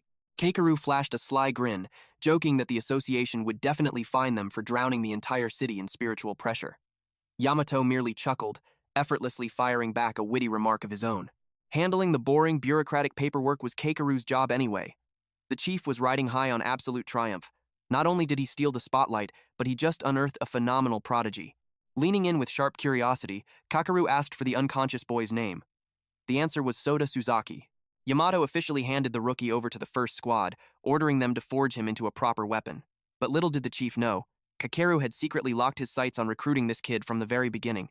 A deeply hidden memory surfaced in Kakeru's mind, a vision of Soda's mother resting gently in her room. A warm, nostalgic smile had graced her face as she gazed at a precious keepsake.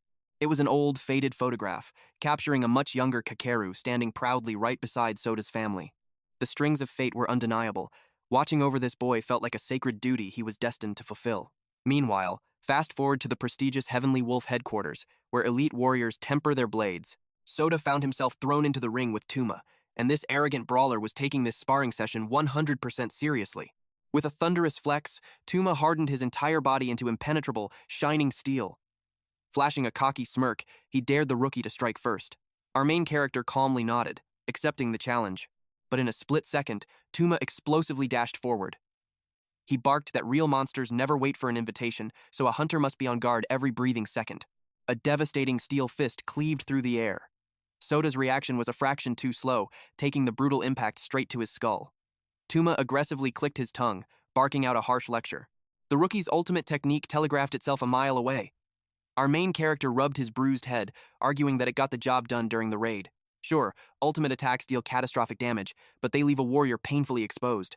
Tuma firmly reminded him that channeling such god-tier power requires flawless strategic setup.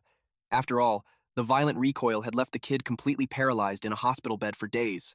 The entire guild had been pacing the halls in pure agony. It was the terrifying backlash of his soul roar technique. His raw talent was unbelievable, but he desperately needed to master his own chaotic energy. Suddenly, an icy voice sliced through their argument, demanding that these meatheads show some actual respect for the training grounds. Blinking in total confusion, our main character cluelessly asked who this angry girl was. It was Karen Sawaragi, the terrifying and highly respected vice-captain of Squad 1. That completely oblivious question struck a massive nerve. A dark aura formed behind Karen as she harshly ordered the rookie to watch his insolent mouth. She was upper management for heaven's sake, while he was barely a grunt off the streets. Within seconds, the supposedly elite vice-captain and the steel brawler devolved into an absolutely chaotic, childish shouting match. A heavy aura of authority filled the room. Soda was completely taken aback. How could someone this young already hold the title of vice-captain? Her presence alone was overwhelming. Our main character silently admitted to himself. As Tuma hastily threw his shirt back on, Karen's piercing gaze locked onto Soda. Showing proper respect to his senior, Soda bowed his head. He formally introduced himself as the newest recruit of Squad 1, but Karen had already done her homework. To her, he was just the fluke who stumbled into a boss kill. She even knew about his bloodline, born to legendary conquerors of the past generation. With venom in her voice, she publicly tore him down. She claimed his squad placement was nothing more than a pity favor from the captain, making sure every guild member in earshot heard the insult. She openly questioned the captain's judgment. What value could this rookie possibly have? Tuma's blood boiled, ready to defend his friend, but Soda raised a hand to stop him. Her harsh words held a bitter truth, he humbly confessed. Even so, Soda firmly believed the captain saw a spark of genuine potential within him. His current strength might be lacking, but the foundation was there. Keeping his composure, he bowed respectfully and asked the vice captain for her strict guidance. That polite response completely shattered her expectations. She was waiting for a fiery outburst, not humble submission.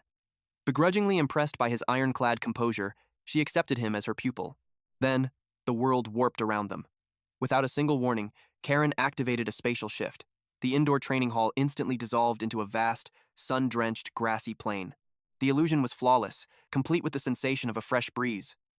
With a wicked smirk, she warned Soda that her teaching methods involved deadly, high-ranking skills.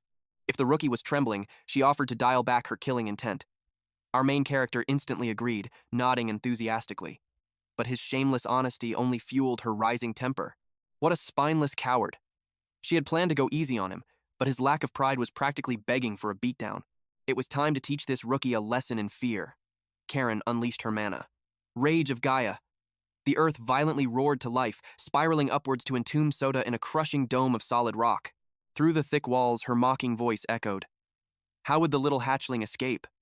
Would he beg and cry for his senior to spare his life? Suddenly, a blazing inferno roared from within. Searing crimson flames bled through the earth, shattering the earthen prison as Soda exploded outward in a storm of fire. Dusting off his shoulder, he cheekily thanked the vice captain for building him such a fragile little sandbox. Karen's eyes widened in pure shock, before her surprise twisted into absolute fury. Her aura spiked dangerously. She slammed her power into the soil once more. The solid battlefield instantly liquefied into a treacherous pit of quicksand. The hungry earth latched onto Soda's legs, dragging him down into the abyss.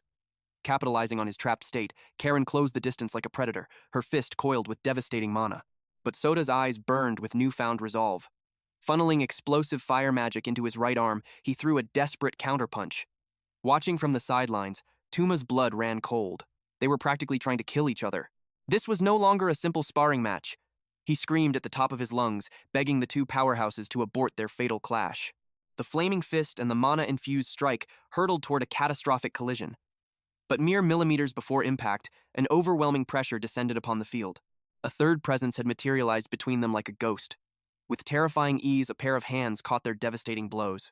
The sheer shockwave launched them both into the air, sending them crashing hard into the dirt. Gasping for breath, Soda frantically tried to process the impossible speed. Standing before them was Kakeru, the squad captain. He had stepped in to extinguish their reckless flames. Karen's face went pale, immediately scrambling to justify her heavy-handed tactics. Meanwhile, Soda stared in sheer awe. Just what kind of monster was this man? With an easygoing smile, Kakeru officially introduced himself as the commander of Squad 1. Talk about an earth-shattering first impression.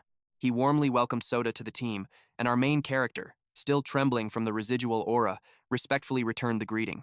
Nearly getting his head taken off in a sparring match was certainly not the orientation he had prepared for. The captain chuckled, noting that since they had so much bloodlust to spare, they could put it to good use. An emergency summons had just been issued. A catastrophic red gate had materialized in the heart of the city. Tensions ran high as the trio of hunters patrolled the eerie silence of a suburban neighborhood. Their senses were dialed up to the absolute maximum. Eyes scanned every shadowy alleyway, every silent rooftop, hunting for the slightest trace of monstrous mana. They needed to confirm the exact coordinates of the dungeon break. But the peaceful streets offered no clues. It was terrifyingly, suffocatingly normal. Frustration visibly mounting, Karen aggressively scratched her head. She grumbled that navigating these cookie-cutter suburbs was her absolute kryptonite. To her hunter's eyes, the labyrinth of identical roofs, matching picket fences, and perfectly painted windows was nothing but a maddening illusion. Leave her here alone, and she would be wandering aimlessly within 5 minutes. Captain Kakeru simply let out a reassuring laugh, stating that their early arrival was a blessing in disguise. If a dungeon break had already occurred, a swarm of bloodthirsty magic beasts would have turned this peaceful block into a slaughterhouse. Preventing a civilian massacre was their highest duty. Swallowing hard, the vice captain nervously nodded in agreement, the gravity of the situation sinking in. Breaking the tense silence, Soda asked if the captain had fought on the front lines during the last massive gate incident. With a solemn nod, Kakeru confirmed his presence in that hellish war. As their boots crunched against the pavement, Soda brought up his fellow recruit, the promising young hunter named Ichijo Kuta. He casually mentioned that Koda had been drafted into the infamous Heavenly Wolf Guild. Instantly, the air around the captain and vice-captain grew chillingly heavy. Kakeru's smile vanished as he revealed that the commander of Squad 7 had already shared that grim news. A shadow crossed Karen's face as she muttered a pitying sigh for the doomed rookie. Earning a spot in that blood-soaked squad was a death sentence, not a badge of honor. Bewilderment washed over Soda's face. Just what terrifying secret was hiding behind Squad 7's name? But before the dark truth could be spoken, the captain abruptly threw his hand into the air. The very atmosphere contorted. Space itself began to scream as an invisible force violently tore the fabric of reality apart. Out of the distortion, the catastrophic red gate manifested. Towering between the quiet homes, it pulsed with a sickening, blood-red aura of pure malice. But the creeping dread didn't end there. Squinting through the ominous crimson glow, they realized a rival raid party had already staked their claim on the dungeon entrance. Soda tilted his head in pure confusion. Why did jurisdiction even matter when lives were on the line? Kakeru offered a serene smile, explaining they were officially dispatched by the association's higher-ups. But the rival squad blocking their path? Likely dialed up by terrified locals. It was a ridiculously common scenario when panicked civilians blindly grabbed the closest lifeline they could find. Breaking the heavy tension, a gaunt man stepped out from the shadows, taking a slow, arrogant drag from his cigarette. He smirked through the smoke, declaring himself Masatoshi Nisha, the proud captain of Team Orion. Unbothered by the disrespect, Kakeru offered a flawless bow, introducing himself as the leader of Heavenly Wolf Squad 1. The air instantly shifted. Gasps of pure dread echoed from Team Orion's ranks as sheer disbelief washed over their faces. Frantic whispers broke out immediately. That legendary name carried undeniable weight. Yet, Nisha simply blew out a cloud of smoke, his arrogant mask firmly locked in place. Kakeru smoothly outlined their official mandate to secure the chaotic gate for headquarters. But Nisha rudely sliced through his words, bluntly ordering the elite squad to pack up and vanish. Karen's aura instantly flared with raw hostility. Her eyes narrowed to deadly slits as she spat back that they carried direct orders from the absolute top. Why on earth should the elites retreat for some local grunts? With a smug grin, Nisha calmly confirmed the exact bureaucratic loophole Kakeru had already calculated. Team Orion had secured the civilian distress call first. By right, they owned this turf. The ironclad law of the association was absolute. In overlapping raids, the first responders claimed total priority. 0 exceptions. Kakeru simply nodded in quiet understanding. He acknowledged their right to the kill, but gently noted that returning empty-handed would severely stain the association's pristine honor. Even under pressure, his tone remained as smooth as polished jade. Swallowing his pride, the elite captain proposed a joint operation. Let them conquer the dungeon together as a united front. Nisha scoffed loudly, mocking the Big Shot Guild for being desperate lapdogs craving headquarters approval. Still, his greedy mind bit the hook, dropping one absolute condition. The legendary Heavenly Wolves would act as their unquestioning subordinates inside. Without a second thought, Kakeru agreed. Karen whipped her head toward her captain, completely paralyzed by sheer disbelief. Why bow to such pathetic bottom feeders? Yet Kakeru stood there like a tranquil lake, not a single ripple of annoyance disturbing his aura. If a momentary dip of his head bypassed useless friction, it was a remarkably cheap toll to pay, the captain reasoned. Faced with that flawless logic, Karen was forced to swallow her burning protests. Watching this masterclass in leadership, a deep realization struck Soda. His captain possessed a terrifyingly profound calm, an infectious peace that heavily anchored everyone around him. The unlikely alliance finally crossed the threshold of the ominous red gate. But the main character's instincts screamed danger. Toxic whispers trailed behind them as Orion's grunts openly mocked Kakeru's humble compliance. They foolishly mistook his noble restraint for pure weakness. Nisha even snickered to his crew, treating the pretty boy captain like a mere stepping stone for their own massive egos. Conquering this abyssal dungeon with an elite squad playing their sidekicks? It was a guaranteed golden ticket to the absolute top of the rankings. Delusions of grandeur danced wildly in Nisha's head. Riding the legendary coattails of the Heavenly Wolves would transform Team Orion into living legends. But the instant they breached the inner catacombs, reality completely shattered. The atmosphere instantly crushed their lungs. Suffocating, pitch-black darkness swallowed the light. Out of nowhere, the fatal trap was sprung. Demonic knights materialized from the shadows, completely cutting off every possible escape route. Dozens of ironclad behemoths loomed over them, dragging colossal weapons that sparked against the stone. Team Orion's arrogant smirks vanished. Total paralysis set in. Even Nisha trembled, his bloated ego utterly shattered by the overwhelming murderous intent. Desperate cries for orders echoed from his squad, but the so-called captain's throat was sealed by raw terror. The great leader was completely, pitifully broken. Standing in the rear, Soda's battle instincts violently ignited. Blazing crimson energy sparked within his irises, analytically calculating the overwhelming threat level before them. These were absolutely no low-level fodder. The demonic aura radiating from their armor was suffocating. If left alone, Soda knew Team Orion would be massacred in mere seconds. Beside him, Kakaru whispered a grim, horrifying truth. Humanity's arrogant data was fundamentally flawed. The true horrors of the catacombs remained an uncharted abyss. Society ranked red gates as apocalyptic threats, yet even that was a gross underestimation. If boss-level monstrosities were guarding the mere entrance, then this specific dungeon was an unprecedented, world-ending nightmare. Without a single warning, an armored titan lunged like a steel hurricane straight toward a trembling Orion rookie. The young hunter locked up completely. Primal fear short-circuited his brain, rooting his boots to the dungeon floor. Watching this pathetic display, Karen felt a bitter wave of sheer disgust. Their earlier arrogance was completely laughable now that they were crumbling in the face of true death. But Soda? He didn't waste a single heartbeat. He erupted from the ground like a meteor. Searing flames violently engulfed his fist as he unleashed a devastating blazing strike, shattering the beast's momentum mere inches from the rookie's face. Boom! That explosive display of sheer, unadulterated power instantly drew the bloodlust of every single monster in the cavern. Without glancing back, Soda checked if the pale-faced hunter was still breathing. Karen clicked her tongue at the reckless rescue, but Kakeru saw the absolute truth. The boy's body had moved entirely on pure, protective instinct. He wasn't chasing empty glory, the captain quietly observed. He fought to forge himself into the absolute strongest conqueror alive. Because to him, supreme strength meant one thing: 0 casualties. The sheer weight of that vow left Karen utterly stunned. It was a hopelessly naive fairy tale in this blood-soaked profession. But Soda's blazing resolve was totally unshakable. Roaring with explosive power, he charged headfirst into the remaining vanguard of death. His impossible conviction struck them like a physical blow. Turning to his stunned subordinate, Kakaru pierced Karen with a single, heavy question. And what is your true path now? Watching the rookie weave through deadly steel, his fists painting the dark ruins in explosive fire, an ancient, long-buried emotion violently awakened deep within Karen's soul. Did she simply crave a higher rank? The captain's words echoed in the darkness. Was her ultimate desire just to trample over rival guilds for completely meaningless prestige? Around them, the pathetic remnants of Team Orion were fighting for their lives, desperately trying to stall the inevitable slaughter. Then, the dam broke. A haunting memory flooded her vision. A cold, lifeless body. The suffocating despair of being utterly powerless in her youth. That agonizing tragedy was the very forge that hammered her into a conqueror. It was never for the glittering status or hollow cheers. She swore she would never, ever be that helpless little girl again. A massive surge of raw, untamed fury finally erupted from her chest, furious at her own momentary lapse. As a shadow loomed behind Suda, raising a lethal blade, Corinne vanished in a blur of motion. A jagged pillar of earth erupted from beneath.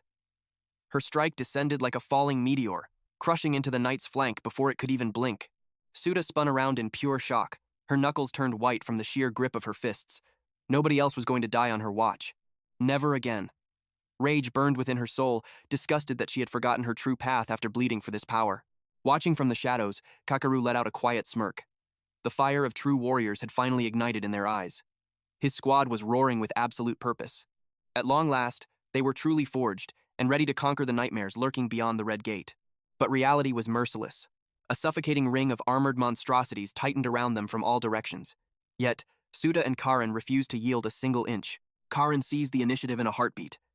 Channeling her aura straight into the earth, she invoked her ultimate skill, Rage of Gaia.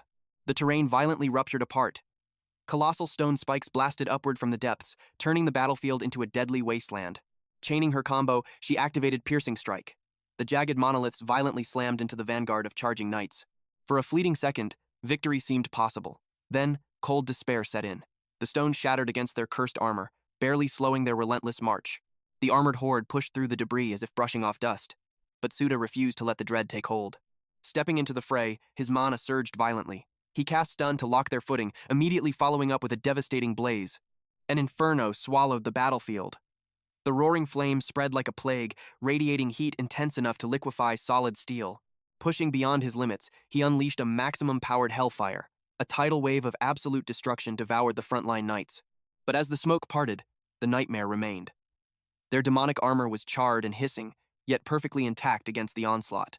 A chilling realization washed over the duo. Sure, hellfire could incinerate a single target, but against an entire legion? It was a pure numbers game. If Suda kept burning his mana pool at this insane rate, he would be completely drained before making a dent. With the death march closing in, Suda narrowed his piercing gaze, scanning through the sea of iron and ash. There it was, looming in the deep shadows behind the vanguard, a colossal monstrosity dwarfing every other soldier. It stood completely still, yet its suffocating aura felt like a mountain pressing down on their lungs. This was an entirely different beast. Karin felt the shift in pressure instantly. The dungeon boss, its terrifying majesty, commanded the entire battlefield. Karin barked out the new strategy: pour every ounce of power into that single target, sever the head of the snake, and the army might crumble into chaos. Their auras flared in perfect harmony. Channeling massive reserves of magical energy, they prepared to unleash a devastating synchronized strike. Condensing their raging mana into a single, highly volatile point, they bet their very lives on this ultimate blow. But just as the spell ignited, the giant commander slowly raised its greatsword. In a flash of terrifying discipline, heavy infantry lunged forward, interlocking their heavy shields into an impenetrable fortress of steel. The explosive twin strike roared across the battlefield, only to crash violently against the supreme defensive wall. A blinding shockwave tore through the cavern. Yet, as the dust settled, the boss remained completely unharmed. Then, the giant blade pointed straight at them. The command was absolute. The Legion surged forward as a single unstoppable machine of war. A chilling truth finally gripped their hearts. These were no mindless dungeon beasts. They possessed frightening tactical intelligence. Moving with fatal precision, this was far beyond a mere monster pack. It was a highly trained military force. Hiding in the debris, Nisha crouched in absolute terror, paralyzed as he watched the catastrophic scene unfold. Trembling, he muttered under his breath, entirely unable to comprehend why Kakeru's vanguard hadn't fled when death was practically staring them in the face. Consumed by his own despair, he failed to sense the overwhelming presence standing quietly right behind him.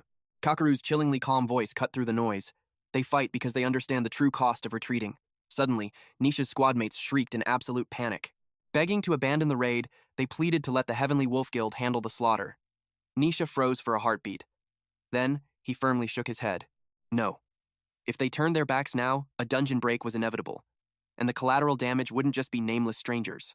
It would be their own city streets, their sanctuaries, their loved ones. In that instant, the chains of fear shattered within his soul. Rising to his feet with newfound resolve, he roared. They didn't need to slaughter the boss. They simply had to hold the line and survive at all costs. Those words were the spark they needed. Team Orion launched into action. The paralyzing dread vanished, replaced by undeniable courage. Sprinting to the front lines, they formed a human barricade against the steel tide. Standing shoulder to shoulder with Suda and Karin, they violently clashed with the vanguard. Cold steel sang a deadly symphony against heavy armor. Blinding sparks illuminated the cavern with every savage collision. Magical shock waves ruptured the battlefield, distorting the air with blistering heat and destructive force. Watching from afar, Kakeru's eyes darkened. The gap in power was still too wide. The monstrous infantry was simply too resilient. Their numbers were suffocating, and the colossal commander remained utterly unbothered in the shadows. Suddenly, the hairs on Karen's neck stood up. The very atmosphere grew heavy. The earth began to quake violently as Kakeru finally made his move. A suffocating god-tier pressure swallowed the entire dungeon. Kakeru fully unleashed his dormant aura, a terrifying presence that brought the entire battlefield to a dead halt.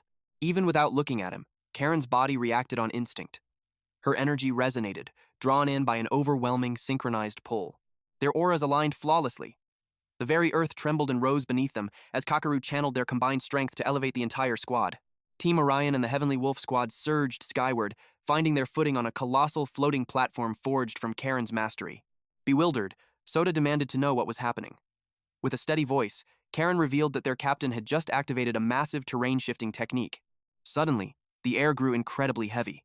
A monolithic fist of pure, concentrated aura materialized in the sky. The legendary skill, Giant Killing, had appeared, leaving the enemy knights completely paralyzed by fear. The celestial fist shot forward with devastating speed. It delivered a cataclysmic punch, generating a shockwave so fierce it scattered the entire knight army like dry leaves in a hurricane. Armored bodies were flung helplessly across the desolate battlefield, utterly powerless against that godlike force.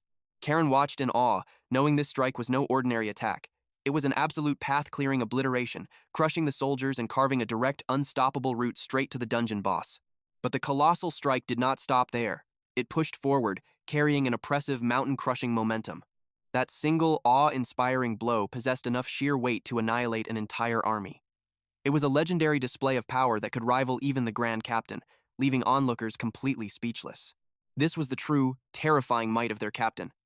With explosive impact, that earth-shattering punch landed dead center on the boss monster. A deafening roar echoed through the shadowy catacombs, leaving everyone's ears ringing with the sheer sonic force. However, executing such a monstrous technique had severely drained Kakeru's mana. Cold sweat poured down his rugged face, his chest heaving as he gasped for air. In that fleeting moment of exhaustion, his mind wandered back to the golden days of his harsh training, Meika. A nostalgic flashback surfaced. He recalled testing this very technique against a solid, reinforced wall. Back then, the impact had only left a rough, jagged, and pitifully small fracture. It was a mere fraction of the apocalyptic power he wielded today. Yet, his strict mentor had stared at that shattered concrete, then turned to him with a gaze full of undeniable pride. That legendary man had actually praised him for finally awakening his unique attribute. Kakeru remembered being just as physically broken that day, but the agonizing muscle pain meant absolutely nothing to him. His heart had swelled with joy, deeply moved by his mentor's glowing approval, truly grateful that someone finally believed in his potential. His master, none other than Soda's legendary father, had firmly placed a heavy hand on his shoulder, delivering 3 simple words. "You did well." That warm tone had felt exactly like a loving father praising his own son. Suddenly, the roaring cheers of the present snapped Kakeru right back to reality. His squad was going absolutely wild. Soda stood completely paralyzed by awe, struggling to process how that insane game-breaking skill had literally wiped out an entire legion in a single breath. Yet, Kakeru simply shrugged his broad shoulders, playing off the monumental feat. He chuckled, claiming his ultimate trump card was nothing more than a stubborn, highly destructive trick. He called it pure, unadulterated devastation. No clever mechanics, no elegant magic, just overwhelming brute force. He humbly added that compared to Karen's versatile utility or the legendary Mr. Kichiro's refined martial arts, his explosive power was deeply inflexible and often a massive inconvenience. Soda froze dead in his tracks. Why did this overpowered captain just casually drop his father's name? With a trembling voice, he asked the burning question. Did you know him? Before Kakeru could unravel the mystery, Nisha and her entire elite squad suddenly dropped to a deep, respectful bow. Voices trembling, they furiously apologized for failing to recognize a living legend. The truth hit like a thunderbolt. Their goofy captain, Amami Kakeru, was actually an elite member of the legendary Knights of the Round, universally feared as the Fist of Destruction.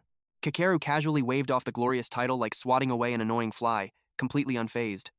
But this monumental revelation only threw gasoline on the burning fire of Soda's curiosity. Desperate for answers, Soda demanded to know the true history of the Knights of the Round. Karen gently intervened, explaining that this was classified lore hidden from the general public. With a serious tone, she revealed that the Knights of the Round were the legendary pioneers. They were the very first officially recognized player guild ever established in Japan. The Almighty Player Association literally built the entire modern guild system, using their team as the golden blueprint. Most of those founding heroes had since ascended to elite executive ranks, guiding the next generation of awakeners. Kakeru chimed in, noting that not everyone chose the corporate path. A few rare exceptions, like himself, preferred the chaotic thrill of the front lines, joining fresh rookie squads instead. While others, specifically Soda's enigmatic father, abandoned the spotlight entirely to walk the blood-soaked path of a lone mercenary. Soda's eyes widened in absolute shock. His ordinary father and this monstrous captain had actually fought side by side. A nostalgic smile touched Kakeru's lips as he confessed that their bond went much, much deeper than simple guildmates. Soda's father had been Kakeru's revered master. He was the guiding light who awakened Kakeru's dormant potential, the sole person who gave a worthless rookie a fighting chance. Meanwhile, miles away at the towering Player Association headquarters, the atmosphere inside Chairman Ryanuk Bandu's lavish office was suffocatingly tense. Bandu slouched ominously behind his mahogany desk, a lit cigarette pinched between his fingers, trailing thick, toxic smoke into the dead air. Sitting directly across from this imposing figure were Yusei and Yamato. The high-stakes meeting centered entirely around Soda. The terrifying chairman had already uncovered the secret that Kichiro's bloodline was hiding within Kakeru's chaotic squad. Suddenly, Bandu violently crushed his cigarette into the glass ashtray. The entire room's temperature seemed to drop as his dark aura flared ominously. With a gravelly voice, he declared they would completely sweep the boy's illegal dungeon diving under the rug, turning a blind eye to his highly unauthorized infiltration of the deadly catacombs. Yusei bowed his head in deep gratitude, swearing on his honor that they would heavily discipline the reckless rookie. But as Yamato disrespectfully slurped his juice box, the chairman's patience finally snapped. What the hell is with that arrogant attitude? Bandu roared furiously at the chief. Backed into a corner, Yamato rolled his eyes and offered an incredibly sarcastic, half-hearted word of thanks. Panicking, Yusei desperately apologized on behalf of his insolent partner. He promised the fuming chairman that he and Kakeru would violently straighten the boy out the second he returned. Unfazed, Yamato casually fired back.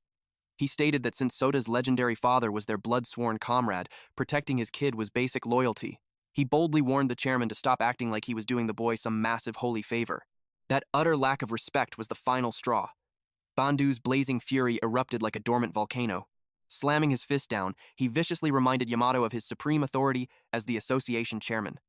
He bellowed that he absolutely could not govern this massive empire based on petty, sentimental feelings. But then, his gaze shifted. He sensed something entirely different in Yamato. A heavy, overwhelming presence in his posture and the fierce edge in his voice. Yamato was evolving to be exactly like him. The chairman spoke up, warning that the Heavenly Wolf Guild was building its empire purely on absolute strength, and wielding that kind of raw power required incredible restraint. One reckless move could trigger a catastrophe. Yamato needed to fully understand the gravity of his position. Shadows of resentment were already brewing among the masses. Yamato smirked, freely admitting his own arrogance and domineering nature, but his eyes darkened with unbreakable resolve. He swore he never took the heavy crown of his power for granted. His voice dropped to a deadly serious whisper. Every single day, he questioned his own path of justice. And then, the temperature in the room plummeted. His spiritual aura violently erupted. Arcs of crackling azure lightning surged around his body, flooding the office with terrifying pressure. He declared he had zero patience for fools who refused to bleed or sweat for their goals. The pathetic whining of cowards who hid in the backlines meant absolutely nothing to him. His surging energy grazed the chairman's cigarette, instantly igniting the tip with a spark of pure mana. If anyone had a death wish, they were welcome to step up and challenge him directly. Bando took a long, slow drag. As the smoke curled into the air, a ghost of a memory surfaced, echoing the exact words Kakeru had spoken long ago. Yamato just gave a casual shrug. They were raised in the very same hellish facility, so naturally, their souls were forged in the exact same fire.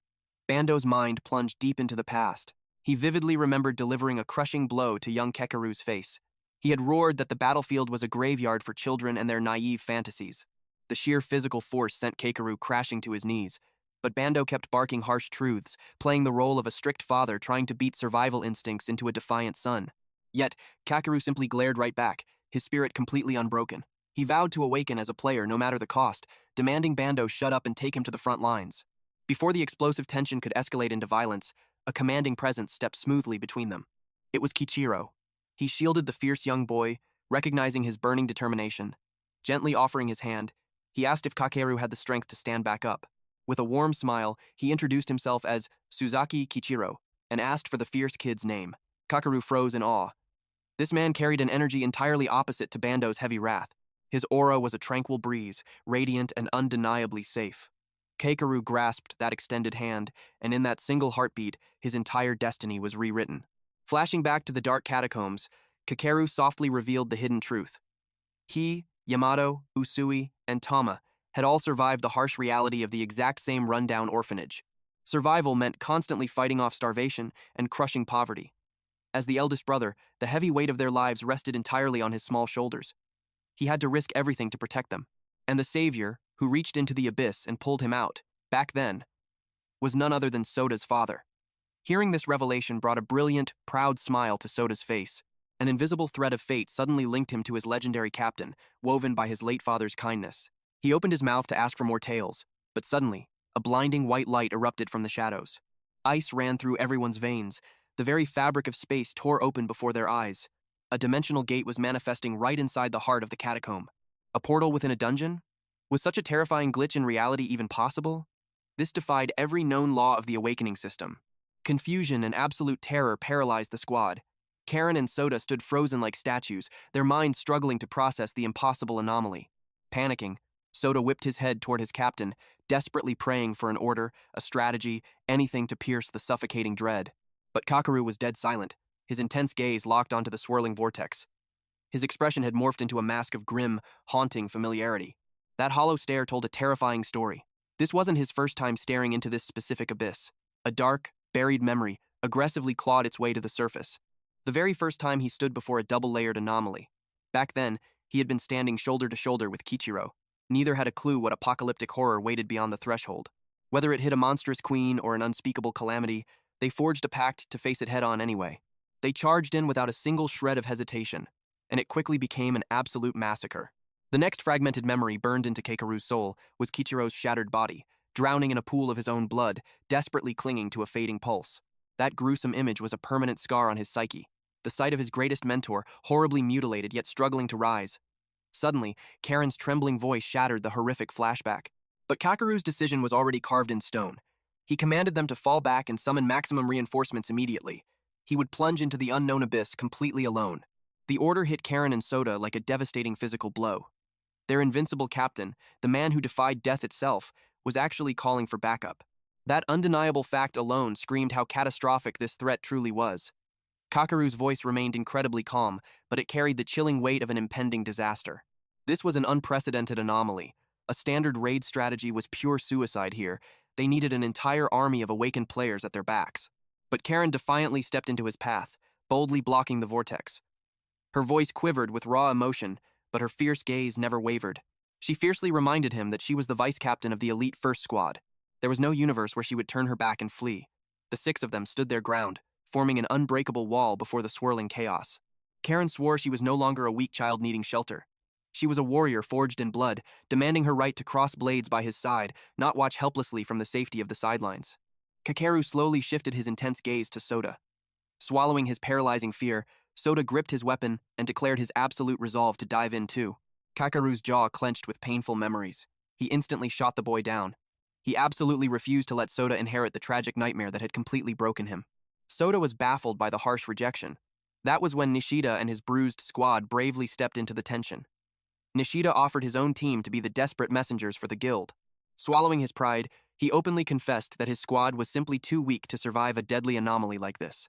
Entering that cursed portal would only make them dead weight.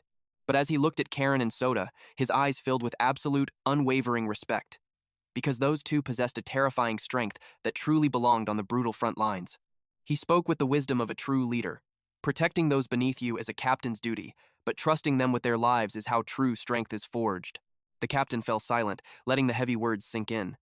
He gave a firm nod, ordering Nisha's squad to fall back and summon the association's elite reinforcements. A wave of pure relief washed over the two junior members. They had just barely escaped the jaws of death. Before stepping away, Nisha locked eyes with Soda. He offered a deep, sincere bow of gratitude for his teammate's life. Our main character nervously rubbed his neck, completely unaccustomed to playing the hero. Their hands clasped in a silent vow of mutual respect. Our trio watched in quiet solidarity as Team Orion safely retreated from the cursed catacombs. But as Soda waved his final goodbye, a familiar, otherworldly voice echoed in his mind. His mysterious floating flame spirit flickered back to life right beside him. He flinched slightly. No matter how much time passed, the sudden phantom whisper always sent shivers down his spine. The entity delivered a chilling prophecy. A turning point was rapidly approaching, an event that would forcibly rewrite the strings of their destiny. But the psychic connection was heavily corrupted. The spirit's voice broke apart into crackling static, yet one single, absolute command pierced through the noise. "Walk this path alone," it warned. Soda's eyes snapped wide open as Karen and Kakeru's voices suddenly ripped him back to reality. He violently shook his head, burying the spirit's ominous warning. Whatever monstrous darkness lurked beyond that gate, they were walking into it together. Our main character quickly apologized, rushing to catch up. He cast a side glance at his spirit flame.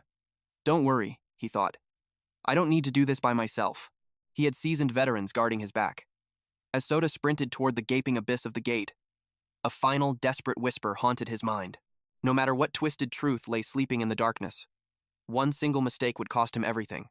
Back on the surface, Nisha's squad safely breached the outer gate.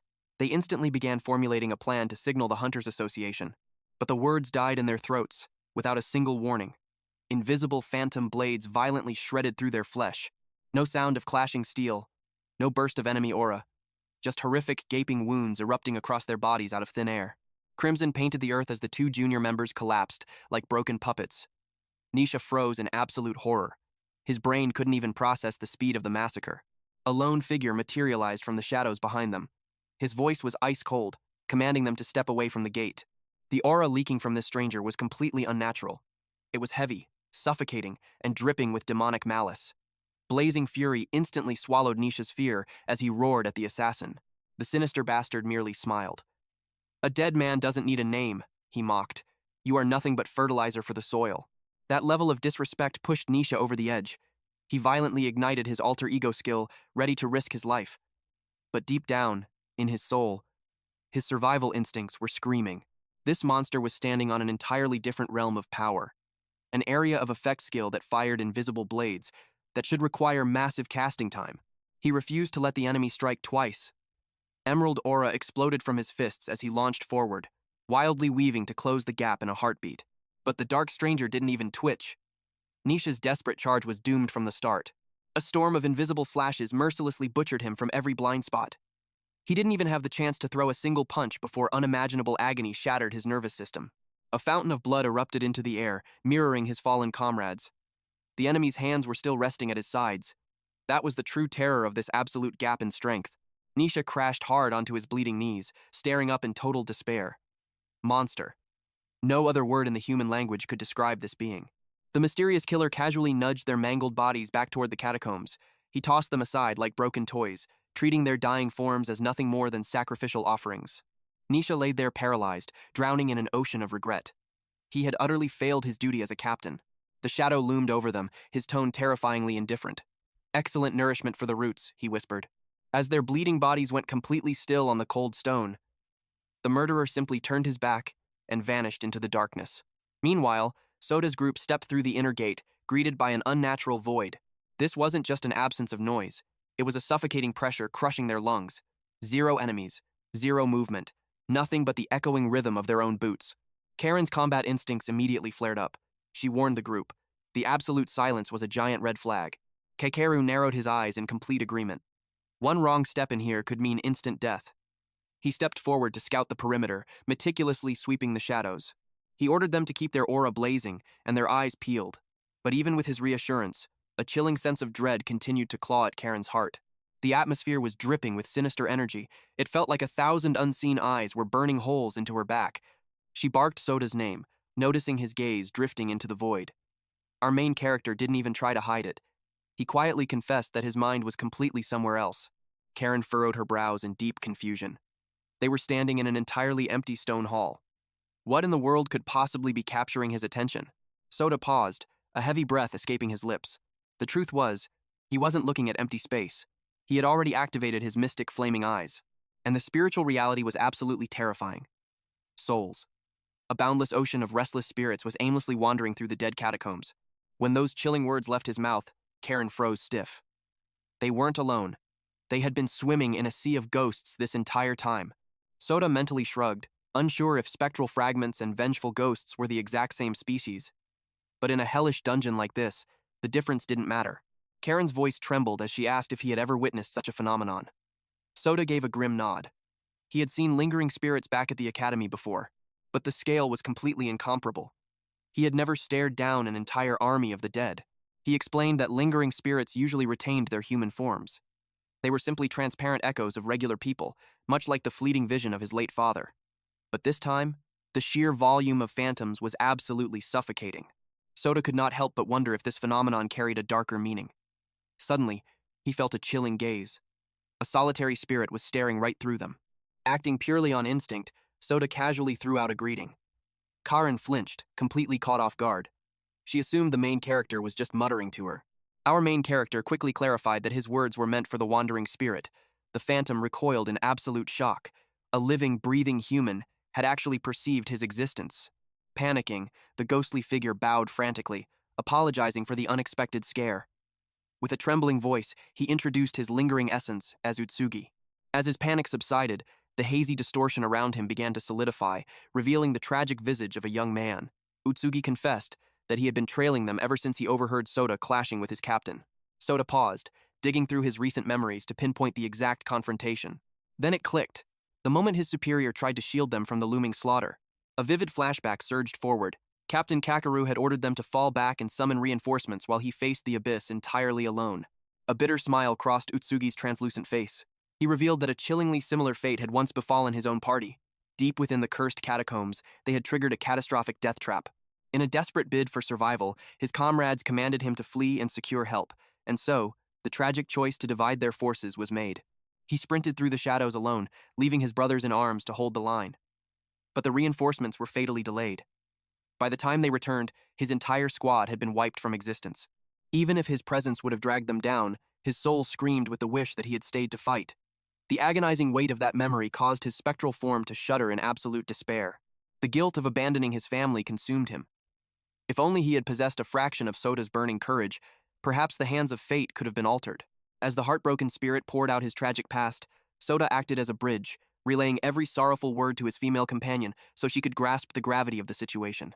The fierce tension vanished from Karen's eyes, replaced by profound empathy. With a remarkably tender voice, she asked if there was any way they could ease his suffering. Soda blinked, completely taken aback by her sudden warmth. She softly suggested that they might be able to guide this lost soul toward the afterlife, granting him the peaceful slumber he desperately deserved. A warm, genuine smile spread across Soda's face at her compassion. Despite Utsugi being nothing more than a phantom echo, her heart refused to abandon him to the endless torment of this purgatory. Turning back to the spirit, Soda asked what heavy anchor was keeping him tied to this mortal realm. Utsugi confessed a mountain of regrets, but at the absolute pinnacle, he desperately wished the world had witnessed his awakened ability just once. His dying wish was to unleash his power in a life-or-death struggle. He just wanted his existence to make a difference on the battlefield. Curiosity burning in his eyes, Soda asked for the name of this hidden art. The spirit whispered its title, Eye Lens. Soda immediately translated the mechanics to his partner. It was a sensory art that broadcasted the user's exact field of vision straight into an ally's mind. Karen analyzed it instantly, dismissing it as a mere reconnaissance tool, practically useless in a bloody, head-on collision. But then she caught her companion muttering strategies under his breath again and sharply scolded him to snap out of his chaotic brainstorming. Snapping back to reality, Soda rubbed his neck in apology. He admitted that his mind was racing, realizing just how terrifyingly overpowered that support ability could truly be. Both the fierce warrior and the tragic ghost stared at him in sheer disbelief. Overpowered? How? A confident grin stretched across Soda's face as he opened his mouth to reveal his tactical genius, but suddenly, the perspective violently shifts. Far deeper within the treacherous abyss, Captain Kakeru stood paralyzed before a towering, ominous threshold. He grounded his knuckles into white-hot fists. This demonic door was a perfect replica of the nightmare they had faced earlier. And in this cursed domain, that meant only one terrifying reality. A colossal, ironclad executioner materialized from the shadows behind him. Yet, the seasoned veteran did not even flinch. His combat instincts had already anticipated the arrival of a dungeon guardian. Without a sound, the behemoth cleaved its greatsword through the air with world-shattering momentum. Steel roared against steel as Kakeru intercepted the devastating blow, but dread washed over him. The monstrous entity did not yield a single inch. Forcing a desperate kick to buy a fraction of breathing room, the captain instantly ignited his mana core. Giant killing activated. A blinding explosion of azure energy erupted from his very soul as he channeled his devastating signature move, Rend Strike. A massive, spectral manifestation of his power crashed into the armored titan with the force of a meteor. Yet, the Iron Guardian merely brushed it off. His ultimate assault had been rendered utterly meaningless. A grim shadow fell over the captain's face.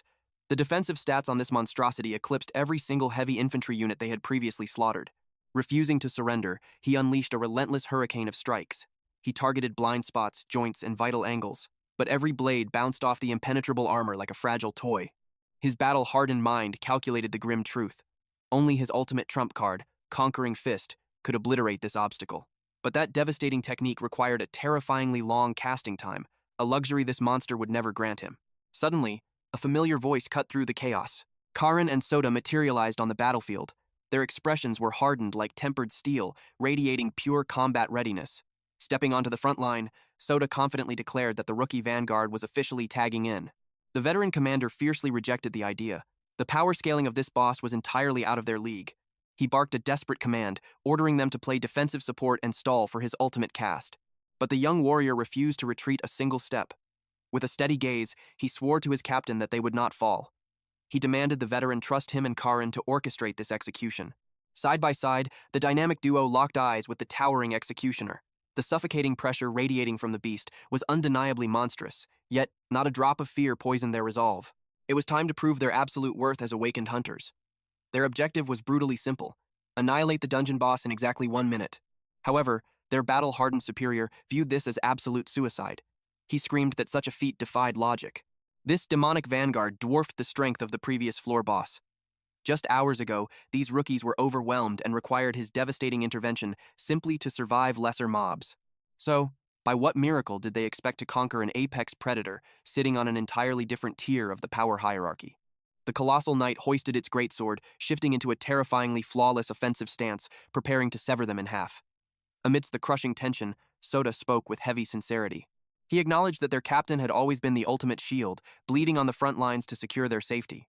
But if they forever cowered in his massive shadow, relying on his overwhelming strength to survive every raid, they would remain pathetic burdens destined to die. His words did not waver. They resonated with the unshakable foundation of a true sovereign. The very air around the main character began to mutate. His spiritual pressure thickened, shedding its rookie fragility for the heavy, suffocating presence of a genuine powerhouse. He had finally awakened to his true potential. The absolute hunger to evolve into a legend was about to be unleashed. That had been his true ambition all along. Kakeru stopped dead in his tracks. A sudden chill washed over him. It was a sensation he knew all too well. A distant memory forced its way to the surface. He remembered the heated clashes with his own master, the desperate cries of a boy yearning for true strength, the bitter frustration of constantly hiding behind someone else's shield.